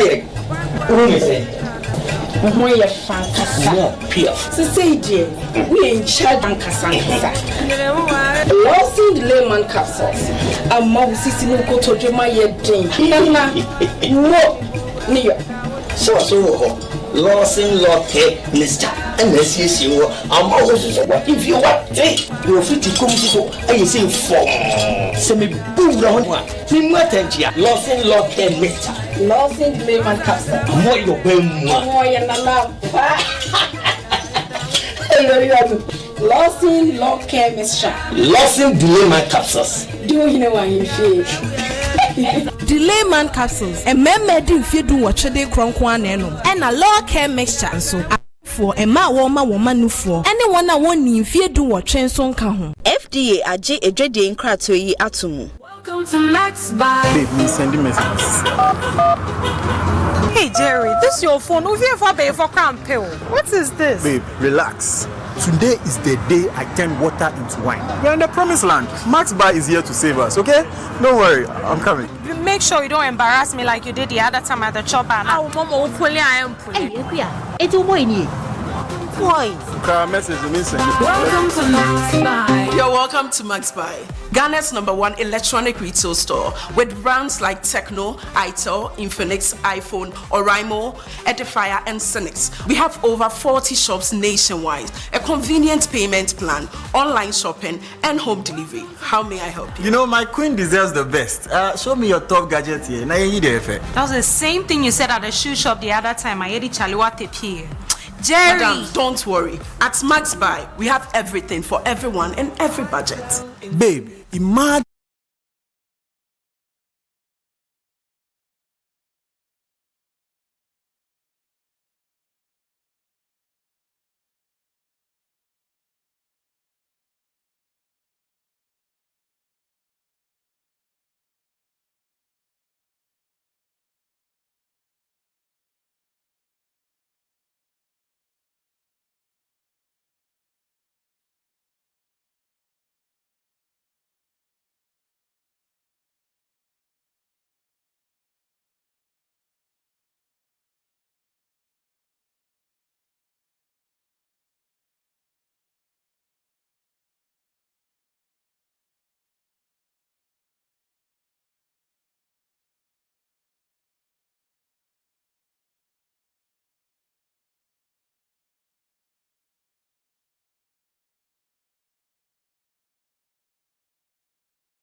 Mame fasida Sronko ene anopai emma nipa binom ewo emwa won so e de aboya usually yam tadi shem watch say she glasses share ni ade anopai mame na Ember watch ase Ember watch ewo edum kumase PZ eho pe ena Ember watch ewo watch bia obehu se ebomi bia no watch ebomi efri Ember watch mpaboa binimu aya choose ni ade obehu se efri Ember watch na daroma ena ya ode eba mame nanase na men kan che se so ba se ope watch ope necklace ope ade da men say eni nyina free Ember watch ena ebae yes enti me so otumi frɛ 0243 188 527 0243 188 527 and afi Providence Fashion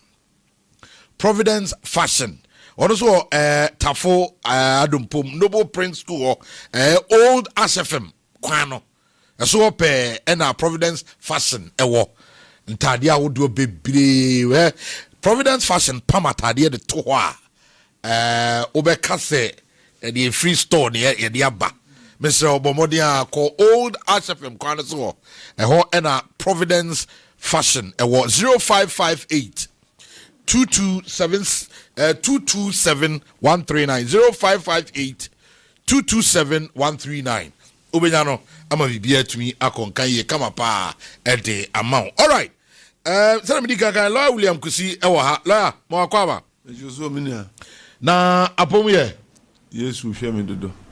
Yede Yankopon ase. Nso me shirt e free sister. 96.3. Say Dochi Gabana, say sister kid cry. Sister kid o how? Na ya wa so. But there's no sponsor there. And the tie. No problem. Oh, lawyer need you in here. Oh, yes, and for be a transia. What I say? Ya chiano. Yeah, the credit traumatist. What I say? Me suit here, Shemi F. F. Like a really uncommon. Mate lawyer. Mate. But some be a koye. A koye pa. Hey, lady, Sunday the owo. Papa. Yami akwan.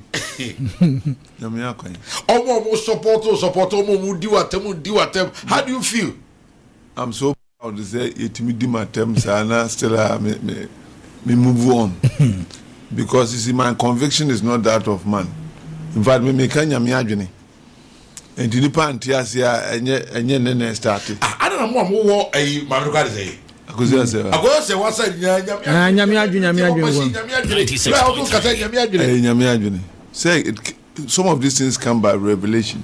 So and at the institution of marriage, we need to protect it as a people. Who society not say ye more society in the future. And this never be crop in. Yeah, notoriously cultural. You see, in spite of the Western laws, young Casanso, ye mudi money, your baby a free bar. And your choir is there's a new trend of Mabia bar. Like me go boom matem. I just say, your mom may take you over marriage. We will not do that. How do you come then a Lumba case now? Because I want to bow or to handle case. I refer somebody. In fact, let me tell you, I received a call. Ever since they decided to fight this issue, baby, and they called me, interviewed me, and I responded, and I offered the legal advice. But they believe that one will be the best. No engage in tea. I'll give credit to Antenna because I was in the family issues, Yeah. Tiama internationally, known. And I've been representing them for some time now. Okay. So mostly it came from people who are antenna from the pro antenna viewers, Yeah.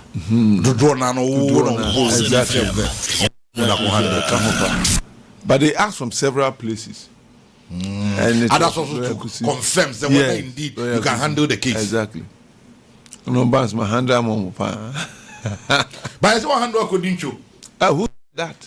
But that's what's out there. Because reliefs are not musiki our court, court of Bogudia. What it means that some counter claim will be called Bobby Gui.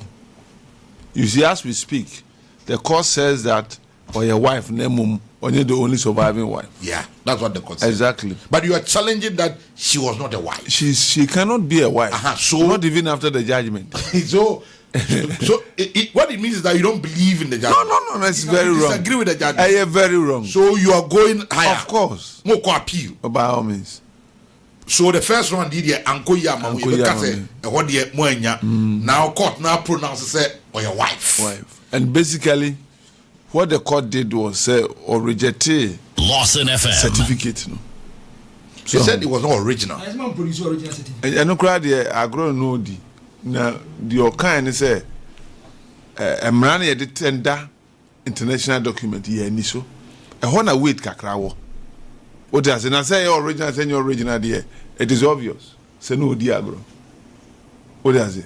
Agro no di. But baby, but why didn't you challenge that? No, when a court is delivering judgment, you can't challenge it. So it came through the judgment. Yes, okay. Exactly. When the judgment, you say how many pages? 70.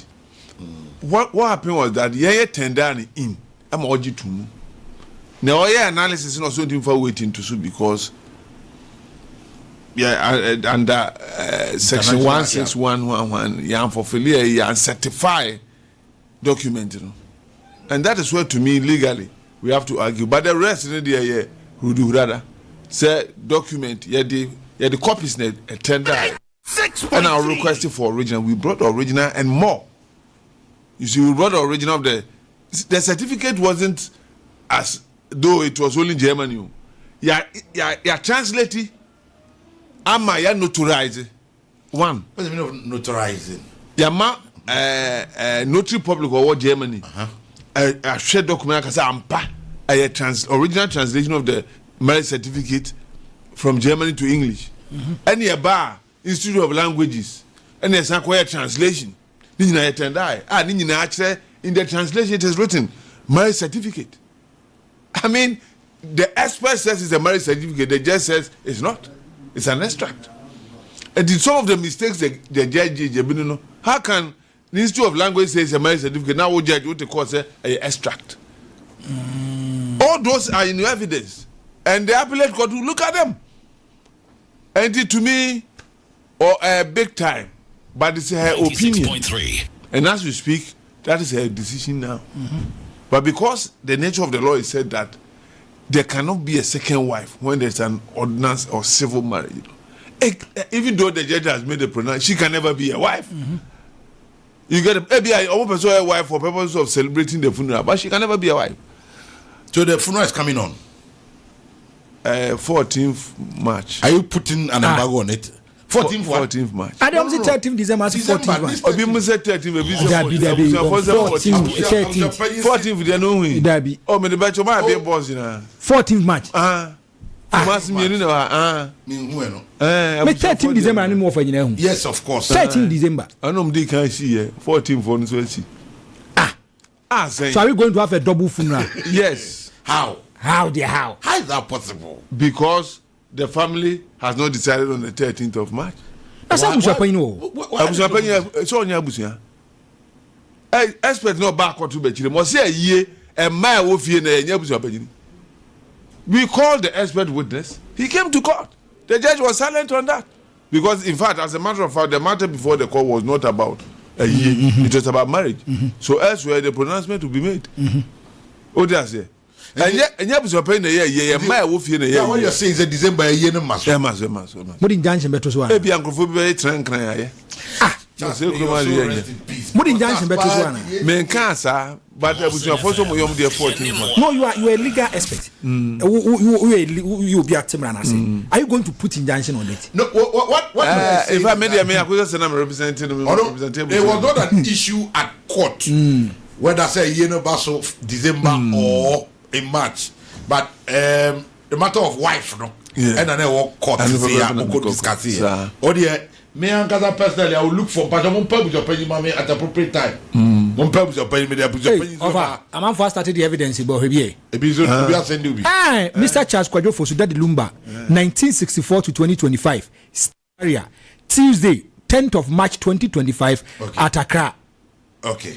Hey, Accra. Accra. Accra lawyer. Lying state. Tuesday 12 March 2024. Okay, we quite offer, but Baba Yara. Yo. Hey. Empty. I know yet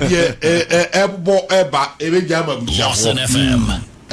Because I say a year a ma. And how can they? A man no say expect back. A ma the female. A man penny for war. No, he only supervised the activities of the funeral. In this case, from the evidence before of us, and I was opinion they say one year. I brought in your bass on penny, no for some penny, ni mammy some penny, ni na some penny. Well, fast here for some penny. I was opinion so on quite a year. Yo, and say more appealing. Oh, and I feel I'm over. Yeah, Danny, we had a better office here appeal. Immediately after the judgment. And now you seek the authorization of the plaintiff. Okay. No say, young Kosunya, no one tears and then tears, say, or no worry lumba. Another German no be saying now. 96.3 on Tiasia. We also, in our opinion, as lawyers, believe that the judge was wrong. But as in we are going to prosecute the appeal. And you see, we don't want to relate the funeral. Why are you doing all this? Your client. Why is she doing all this? She protested against how Lumba was treating her before Lumba's death. Oh, protested. Yes. Say quite Lumba treat you or no? Yes. Okay. More mommy and son. More to Germany, Bobra. Also Bagana, Banuano Mabium. Or Tia Ghana. She believes that is not fair. You are not giving her the necessary attention. So a lawyer was engaged, and the lawyer replied after the death of Lumba. The man who instructed that lawyer, because we were on the instructor of Manintro 96.3. Instructor of Manintro. Obia will be any 2 minutes of a lawyer. So, yes. You are dead. Exactly. But the lawyer wrote, say, on behalf of Obusun opinion, say, Manobedi Kuna Krasi Hunu Mobo, on Yeri Jano. This is what triggered the action. That's a Kushasewa. Kushasewa. So, Mama Kushasewa be Dikuna Krama. Because as far as they are concerned, she's not married to Lumba.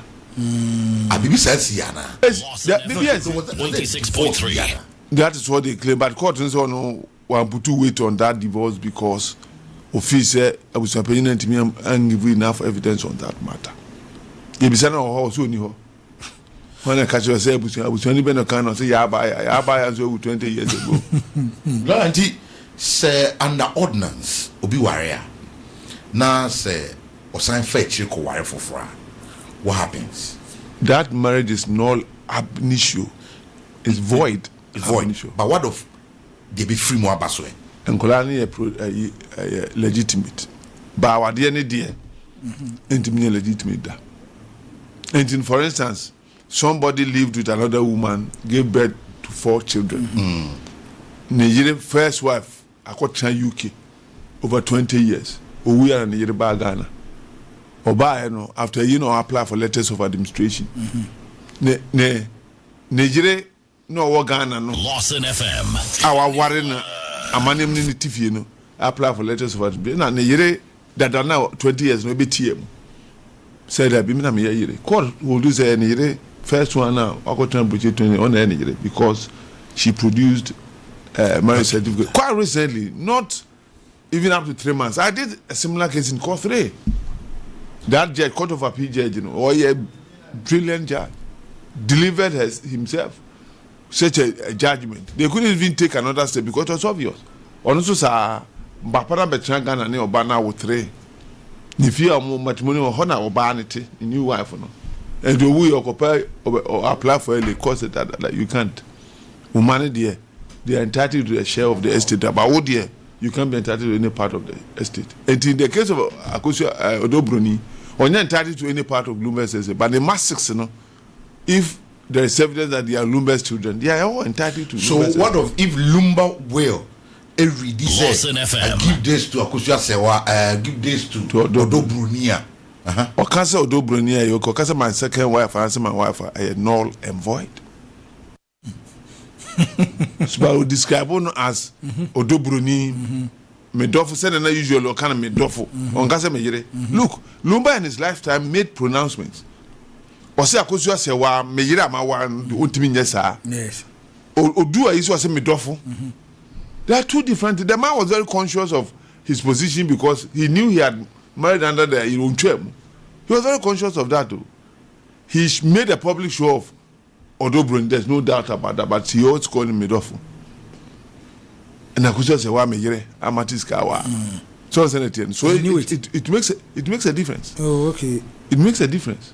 So the man was conscious of what he was doing. Moko appeal na still amo nya de mopa. You still proceed. Oh, you see, my man can't deba kunchiro.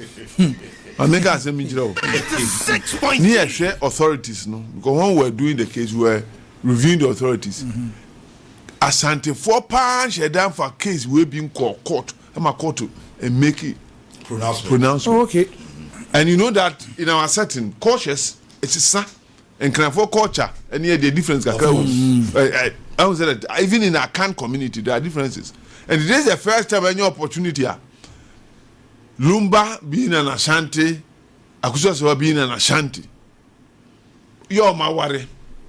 And that Ashanti, the judge was to review all those things and come to a conclusion. So at the end of the day, when you are writing or you are having an issue that is related to Ashanti region, that will be the locus classicus case for matters affecting marriage in Ashanti region.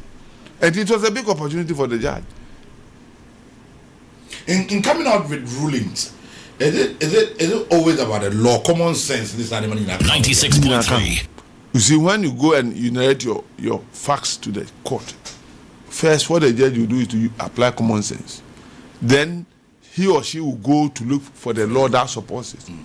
What I say, the common sense is very important in legal adjudication, but you can't say so without giving legal support to the law. Exactly. And you cannot say any law no above you can apply, especially at the High Court.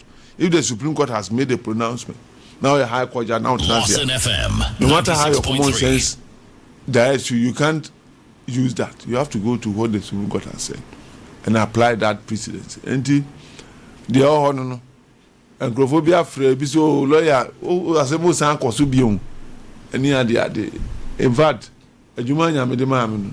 So you're proud about how you handled the case. Very proud. The people free me.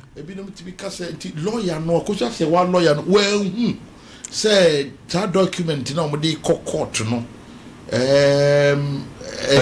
your original. Well, who's man no? Me video, you see, this case near battle or court in social media. Yeah. And near monitor social media. No. Okay. We found a trend of argument on a particular radio TV station. Then we realized that they were saying that the certificates were fake. And on Friday, LAWSON FM. I did a video in my office. Show the certificate. 96.3. Who showed the certificate? I did the Marco show certificate. You know, the person prejudiced the mind of the. And so, they were so uncomfortable, and I was wondering what is happening. Truly, judgment. You see where they are. And in the document, a book I would be producing in Ghana. Lawyer, pardon me, but I say you seem to say there's a fishy BB. Oh, obviously. I said, the man go straight forward the B. Emran Kasa. You get a point. And after judgment, I'm at liberty to say that. I disagree with the judgment. Emran Kasa. Do you see on Sini Hands Biana? I know it doesn't lie in my mouth, but also say, who are you? Who die also die? Madame Sundai. Me Sundai, baby. And from appeal Ivan Kwa Supreme review. Supreme and Wapim. I will go review. I don't go review. I say it depends. The number of judges. Panel now cannot say unanimous. Unless you find something very fundamentally before see and I want the evidence exactly out of the blue. Exactly. I'll be to the accord. Oh, but we enter Court of Appeal. I bet Roman at the Beko. Because be almost so cool so no almost cut on too much. Exactly. And they go. Is that what happened? Didn't see? Oh, baby, and Sibaze Kunana, both spiritual and physical. There's more entitlement to be a Germany. Entitlement to be you lose the entitlement. No, and then I just say, I'm passing Lumba, Warren or Germany. Say, I'm more entitlement. Those who are proposing that undeniably, Minyasho say, Judge said there's no marriage. No, but along the line, because I'm glad I warm 2 days ago. Said Lumba, you Germany. For example, to say Oka Akusia say why I'm not in the mind of the judge, but we are all trying to. Say Oka Odobruni di. On say ya e wa chire nyina no latter party felt Lumba ware no. No Lumba ne nam. Ye wa but say hu no. Ono ne Lumba ne nim say bia o mo ware. Did you get it? Empty, because in court, prove me wrong if I'm wrong. There was a witness be on Obabe Dia dance saying indeed Lumba married Odobruni. Yes. There was a witness. Yes. Obedia dance or no or worry of you because they said they needed a neutral person be on pair phobia Obabe, so they needed a neutral person and then they took somebody Wabe worry of you be on Obedi dance. It can be true, it can be wrong. And here we are. Say Lumba ne Akosia sewa omunso aware. There are so many people in so more so under normal even 96.3. But they don't let people know that they are even. And here be said why more certificate not to know clearly not just be there was no marriage. Oh, that mean I say like you are saying factually it is notorious. It's a notorious person on my worry. And you see civil marriages, so because Agua also provided certificate of divorce. At least we made the attempt of producing a certificate of marriage. Yeah. Where's their certificate of divorce? And let me tell you, that guy you call neutral or testify said Lumba told them to know what was Germany. Oh, okay. It is evidence. Or say Abusuan Kushia or home. And during the day of the marriage, they asked Lumba. Unijire or so. No, I worry Germany, but I break it down beyond reconciliation. That's why I divorce. In their own evidence, it is broken down beyond reconciliation. Oh, okay. What does it mean? And this was an admitted fact. But because it was ordinary, we needed to produce a certificate for the judge to be bold enough to say, so there is. And apart from the certificate, there were base of evidence to show that the people were married. Even this video, and apart the Mahu, bet me yach them. Video. The day that they go married, yes. What does it? And there was evidence to show that there was married legally. And the judge pronounced that be on into there was no marriage. The traditional one.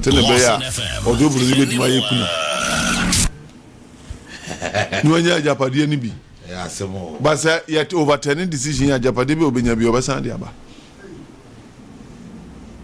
Yes, the money benya. Ni manu dieno. Now say on our advantage on the money is 6. All things being equal, all DNA proved. The money is 6. And you have doubt. The way you are talking DNA proved. As a lawyer have been consistent about DNA. We need doubt. As you've been consistent. Oh, me need that. All things because I could just say one man na na bi hwe oyo hene kese pa wa send a message you have was say good morning Franco. Ask lawyer to tell you the traditional law authority that says Abusia Pain is not part of the funeral. Me can say we called mankaso on your part. Me say you on your funeral. We called an expert witness called teacher Kantanka. Oh, okay. He just from he was the one I called to tell us some of his evidence even supported Odobroni. He gave a neutral evidence. Oh, okay. I say Abusuan Panyini and a movie eko wie no. Okay. And you on Nigeria die no eye. Oh, fine. And there are 2 forms of Abusuan, the immediate and extended. If you are head of the extended family, you can't come and take somebody's body and say I'm going to prepare it for burial. Only immediate family in there. Wama support. What you man is according to teacher Kantanka say kwa ko pesika aba. Near there here. And in this case, all the women are saying, no, we will not allow you. And that is the authority. Teacher Tanka came to explain. And look, after the judgment, we have done research.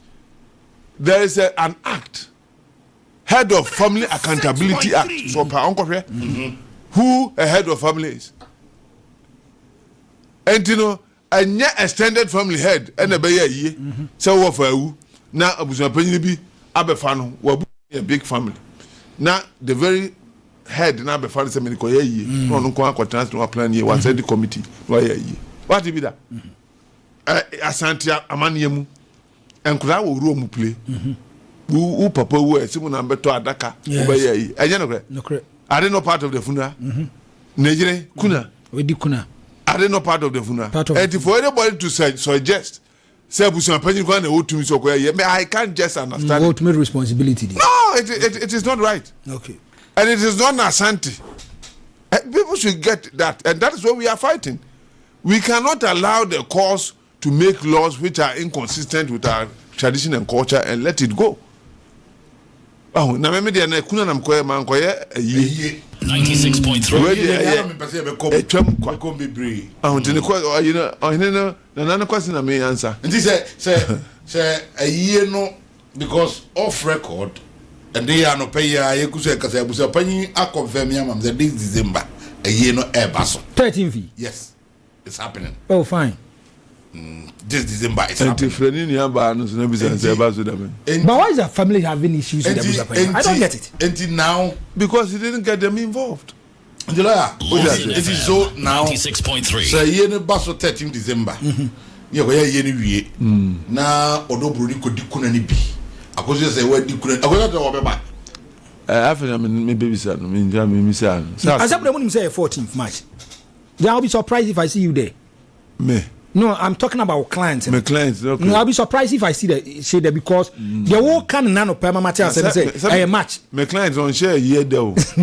Matwase. But they made the whole come mate. Oh, cut no bro ni eye kuna ni biwi na and spending appeal ya. What happened? Appeal is not about Dobroni person. They make an money. No, appeal me about kunadie me boy. Yes, they have kunadie. Yere.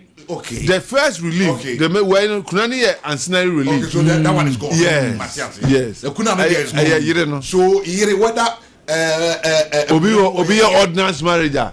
Bitimi koye customary no be second wife. So now the owners live on you to prove Appeals Court certificate in here. And I'm tender right. That's the original.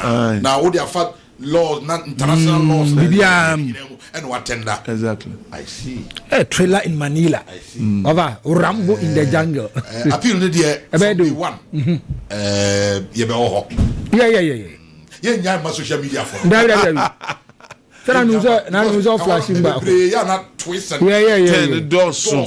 Even in fact, people blame me for even coming, granting interviews after the call. But what happened was that the first day of Koye reported, but I was shocked. No, when is he called? When is he called? You get a person. So I thought that, well, you have to educate people too. Slightly, what happened, you have to mention them. Say the bear, twist and turn is our propaganda, no?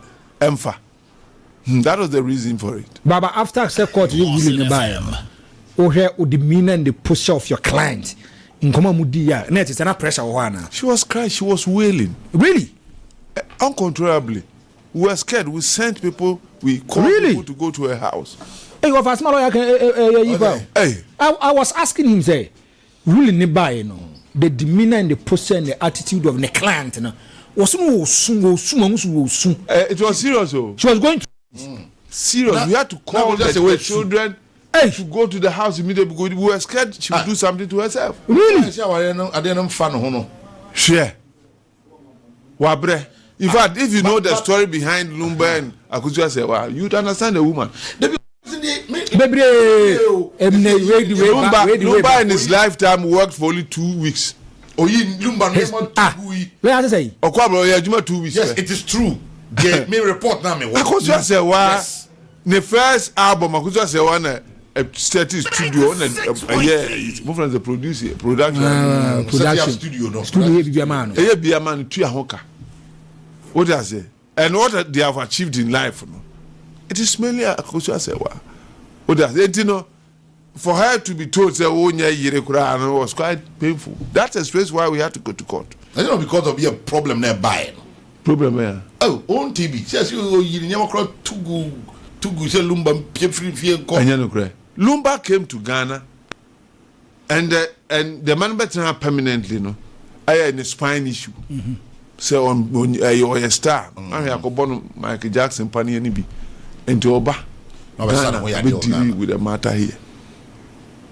People said he was bedridden for 5 years. That cannot be correct. Because the evidence before the court, nature say, omiti Odobro 7 years and no operation. Okay. That's the evidence before 7 solid years. And the yari no share Odobro. 96.3. Otherwise, then immediately after the meeting, they told me operation. What does it? 7 years after, and no meet or operation. Which means that unoni Odobro ni dada. So it's not here. Enti Oba Ghana no. CFN say 7 years no you operation there. No ba no nyare. Yes, when you accident been affecting the spine. Ebia na nye serious. To whilst in Ghana na buy okoye 96.3 operation. And now owie the man tina hwiche mu kakra. Edu one term me just say 1 year kwebedu. But that time, the wife was not here. No, she was in Germany. But sending medication. I will answer that question because I'm not for camp. Because you know, abrochap Abraham makwaji mortgage, and a wutia who default to if you a danebeko, omonklat me and some who school Germany. On also transfer Kulina and a lumba abagana, so by son who had Tum could have been a bo meba. May buy a bag and the ticket is too expensive. I'm referring to what my client told me. Oh yes, ticket board didn't he? Oba the member. And I think it was in 2014 the Lumba call. About 2013 permanently called 2014. Was you be every visit was back. The last was when she lost the mother and Oba 2018. When a Tantra Hela. Odobro ni kusisi ni de man na ai no mame o de amasade na bam obedi kuna odi pa o videos na we tended them and o kana kuna da bi o ai ukunu mame wu a siye oye siye ba la ka se bi of wo se Odobro ni koprapra ne dem ho oni kusisi. So what was the communication that was meant to the woman? The woman felt that was a house help. No feel it, sir. Yes, but no na zomsen no. Yes, but Brimpoma can be wrong. In fact, I believe Brimpoma at that time might have known. So in the Oba, because don't any share any secrets. But I could say wasn't aware say on again now at the time. So what was she doing there in the house? Because me come with a fee. Look, you offer you no baby to us. Or not number to call is Legon. And no buy also on Tantra Hill or matrimonial home. And the Abia, my dear, Koshana put his in order. Emma Kusia say, and he said, Bia, Uber Zoom say, Wakofa house girl. Yes. And Abia put you can assume that. Yes. But Abia in reality, then your house girl. But what the question that arises here is that why did Odobro ni a married woman go to prepare a place for another wife to sleep? Was our custom Sadia near a Obia difference minimum. Obi or some Nikunu to say, yes, your Nikunbeka. And the Ebia, I'm only on Zoom. Why not? Yes. Why not? We are all assuming because you and I were not there. And the Ebia, Odobro ni Lumba, Odonumono. And data DNA because you mean the 8 differences. Yes. And Jabia of fat minimum or minimum form cruise papa. Yes, daddy. Yes, yes. Koye we mommy. Yes, daddy. Jump. Oh Musa. Why should I jump? But me feel say Otobro knew that Akusesa was Lumba's wife. And for her, she had to accord. In fact, in all their pleading, they said they have always accorded Akusesa the respect that she deserves. It's written in ink in their pleadings. You get the point. And then also can say in their pleading, no can say Babe worry we say no. Omubisan so on worry. A man can say the marriage breaking down beyond repairs. And yet not me him say me kunu na worry asmasi. Indeed, so abagana no any problem. No se me crab be man na. I mean, let me show that. When did your client get to know? Say no. From the evidence before the court and what I've been told, the third child at the birth of the third child. Hey.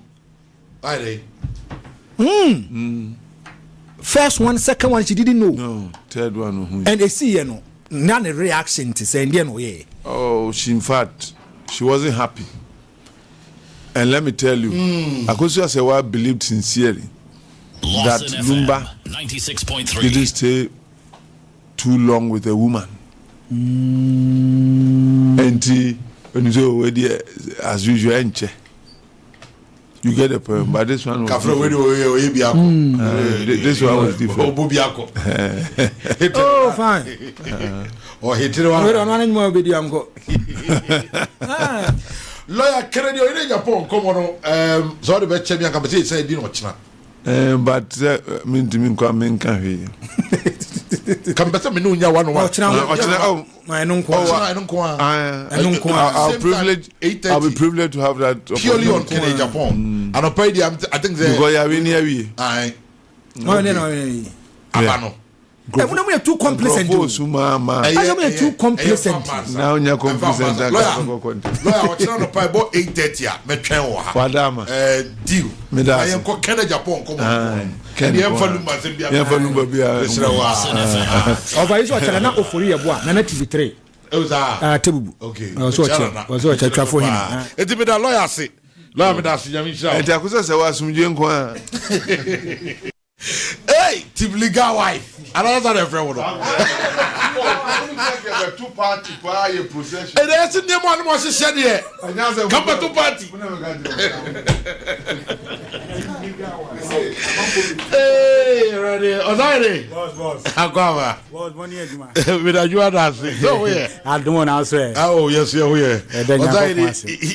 You got so you anopɛ den chia sonko efi abotrek ken kia so ye MIT for na refo nya na enka o se ene adwa dai doctors ni nurses se we ahye na hye odwumadi ase na de wo mu nie yenkuto na aba ya so ya ye mopane ye maduro ene emfase kan kan enso yare bia ye ha wo se ne ogbowura hospital anase clinic bia ye de afidie diagnostic hu yare report ya ye ha no yes ye diagnostic ni bi ho ne mom ye de ne de ye emfa fidie oba be mi awonse no nsa no ya report ye ha ya fasa akwan so a kire sentia yare ne ba ni pedie ne wi a fasa akwan no so atu ya de na se deku ama hoto aya wo pe no nsa atumi aka kai se yare bi e wodin wo atches for asasi so no aboteknik wo hu ni media yitu ase a ye wa dance ye power ya so ya e wo kuma se santa se fanchebra opoku transport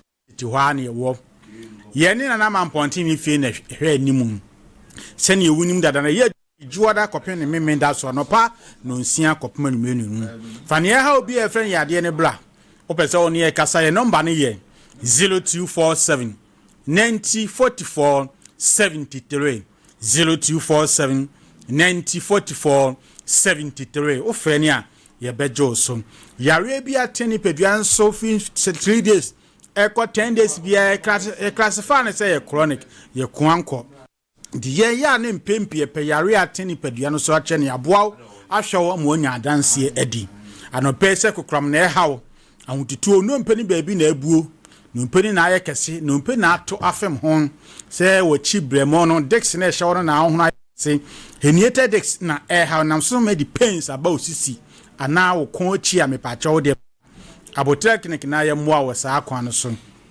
bia no ntokuro bia bedi da no mpenum ana se bi afon ayekese enam so ma di pains able honam no Moses na ankasa anopai bia ba ko ade wani chirum abotre clinic asoye to asinti na etwetwon ti basa sebi na wosia nanse achime wokoto kakra bia huntimi nsole a abotre clinic sie nie oba ebeboa na ne wupe bia ya pomdini de onsa timaka isika sem no so da form blow a chinie bia ya eni hu sciatica du na Parkinson disease na hawo me pa na mana onsa no ewo so eshikishiki na adwojo ya de bi na abetani padua no so me ka say akofa mreye aba woda sori bia na honam ye oboho na honam ye omre wuntimi nkenten hu eno nten koda wuduma kakra bia na wotebre bonsa no wakoma na hyase ehome ntem ehome ntientia ehome ensisi so no wakoma no ebo kinkim obi ton chekura woten kase wakoma no eyedidi wanhwe ebetwa wahwe na dodwo ya de stroke di no ho agim ti na America se bebia be hu nsakra ye bia emfa nikane anigye ma wabrabo no bia ba ko twase wode oni hwe abotre clinic ne eboa wo saa kwan no so da metame kan se usisi ye oya wona baabi ye oya na wonu painkillers ahodo no na kofo yare na abebetu ni pedua so ene kidney infections ya tiati do na painkillers adodo na tu aguso aya ye nom aso ya ye mo woduro ye mo panie ye mfase kan wunti mo aya esisie o nurse ni mo asisi a ensuo ni mo gentimi ni afu sane yi no ene de tu ntini so mantin mo biebie na moja ni nsuo na de afu sane yi ne de kwa ho ni ahoto aba umpewe na medofo na de na wope anope yare bi wo ho ana wonsa etititi yare bi ta ma wonsa no nan afenfen esensen na ye bare wo kuoma nkoa wo tim so ntimi entene wo ya wo se anansi achewa me pa chobla na ye mwa wo sa akwa no so ya na hye no so fama me se waposo ta ye se ye usisi ukutudwe onamposo wabetwe ni waposo nyina ta ye ya abotra clinic ni wo hu nim die betima boawa ye mfase kan ye ma woduro no nenso pains na wo joint ni nyina be firi ho na wo de anigye ne aseda amoni pon tiene hye no so asichiri yare how enam so ma wonam na honam ye boho ya na honam ye omre wonam na se wuntimu ago unane kekabo wuntimi wonam tiche kakra bia na woni sublu na mu ye bogo unan mu ye omre utu na ase de wotia wode blabo clinic na ye moa osa akwan so wode na oti ene pai wo ti paye tieteo se ye magwen ya na uti fa no dwaw kakagaga etomre bia bonse no ayekọ ya na wani airport nsuo eba na ni ho yare so a abotre clinic ya kwade wo mu pa ye hwe etu ha bia ya betena ni so se woni hwade a ehunu ye ya na woni so yo wisi wo hwe ewia ba na woni so hyehye wode se wo hwe glass ankasa ana wo bia na etu abonhu no ma mienu nyina ni hawa wo ba ye beboa ye mfa aduro wani so nenso ahoto betima ba we America nyina ye woni pa bi ma wo ba no mo yare ni ko animu woni da so asane wa ba mabuo nenso nye wonya ahoto sansa ya sana ba wode awusie kan pa ekoso wo ya so ye de ma foforo nkasa wa ahomän 0247 90 44 73 0247 90 44 73 ofani a ye bejo so bia na wo de ne de wo ha wo tenka se mpane bi wo nem na sa wo widiem ya na wo widiem hyehyew widiem dwa wo dwale wi na honam etetewa me pa cha bra obi wo ha wo transi kakra bi na ne na ase ahyase se tatai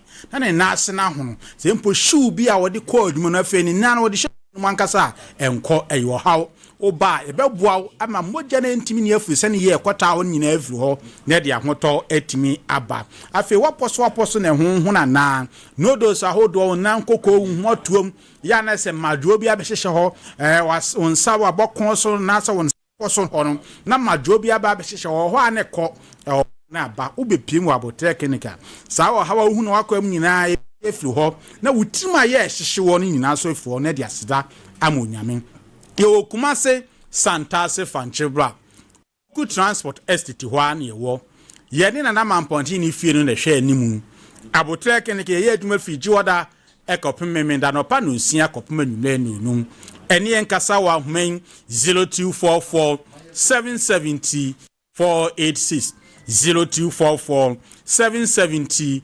486 and I said 0247 9044 73 0247 9044 73 Kumase Santase Fanchebrani wo awo na wo pe mema sem ne da form enti sebe ono oba di ehia sede ya oba ne ntimi nyinsen no cervical cancer na ha oba ne ntibe no da ne nso na saba no blane yen hwe yen fase kan nso ube to wo mo ne kura rolata ati hu iche mu ebe nyina ne yankopon adom sa no ma nyina wato agu a hoto na wo perum wo nsa etima kan usisimu twetwo usisimu tu yuyun wotena se kakra bia blanti ababawa na usisimu ya wo ya abotre kenek sisi yeni ye won kan la pass kwa hyeman kwantempon no so tabula says eni butuo tema so afie nyamata iko ECG road ho abotre kenek di ejuma se ne ye no Kumase Santase fanche bra no sa be pe ne di ejuma son no wo ho fijuada ekopememenda no pa no nsia kopema nwulenunu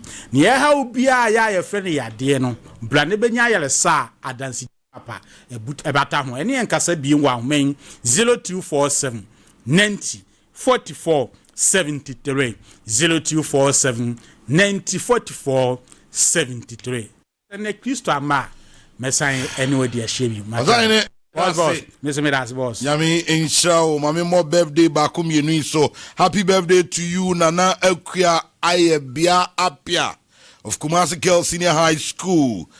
This is coming from your daddy. The message here is that your dad loves you so much. It's the birthday of another bravest person, leading fire entry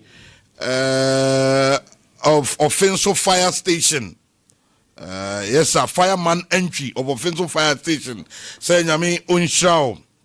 Happy birthday, Geneva Efia Jimfua Mills at Atibie Nursing Training School. And then Anopa Papa say we show the very best. Na min say Nyami Shra Emfamao. Happy glorious birthday to Mr. David Bafi and her daughter Angel Nana Ama Asantua Bafi, who stays at Santase April. Happy birthday to Kwame Asamoah Apo, Trinity Baptist School, Patase, from your mom and your dad, Madam Sandra Nkansa and Mr. Jerry Ade. Happy birthday to Inshiraba Nanapuku of New Mission Academy, from your father, Mr. Richard Adu, aka Bilopa Bantama. Happy birthday to Kwame Asamoah Apo, who attends school at Trinity Baptist School, Patase. Yesterday was the day that you became 12 years from your mother, Mama Sandy of KSTS admin.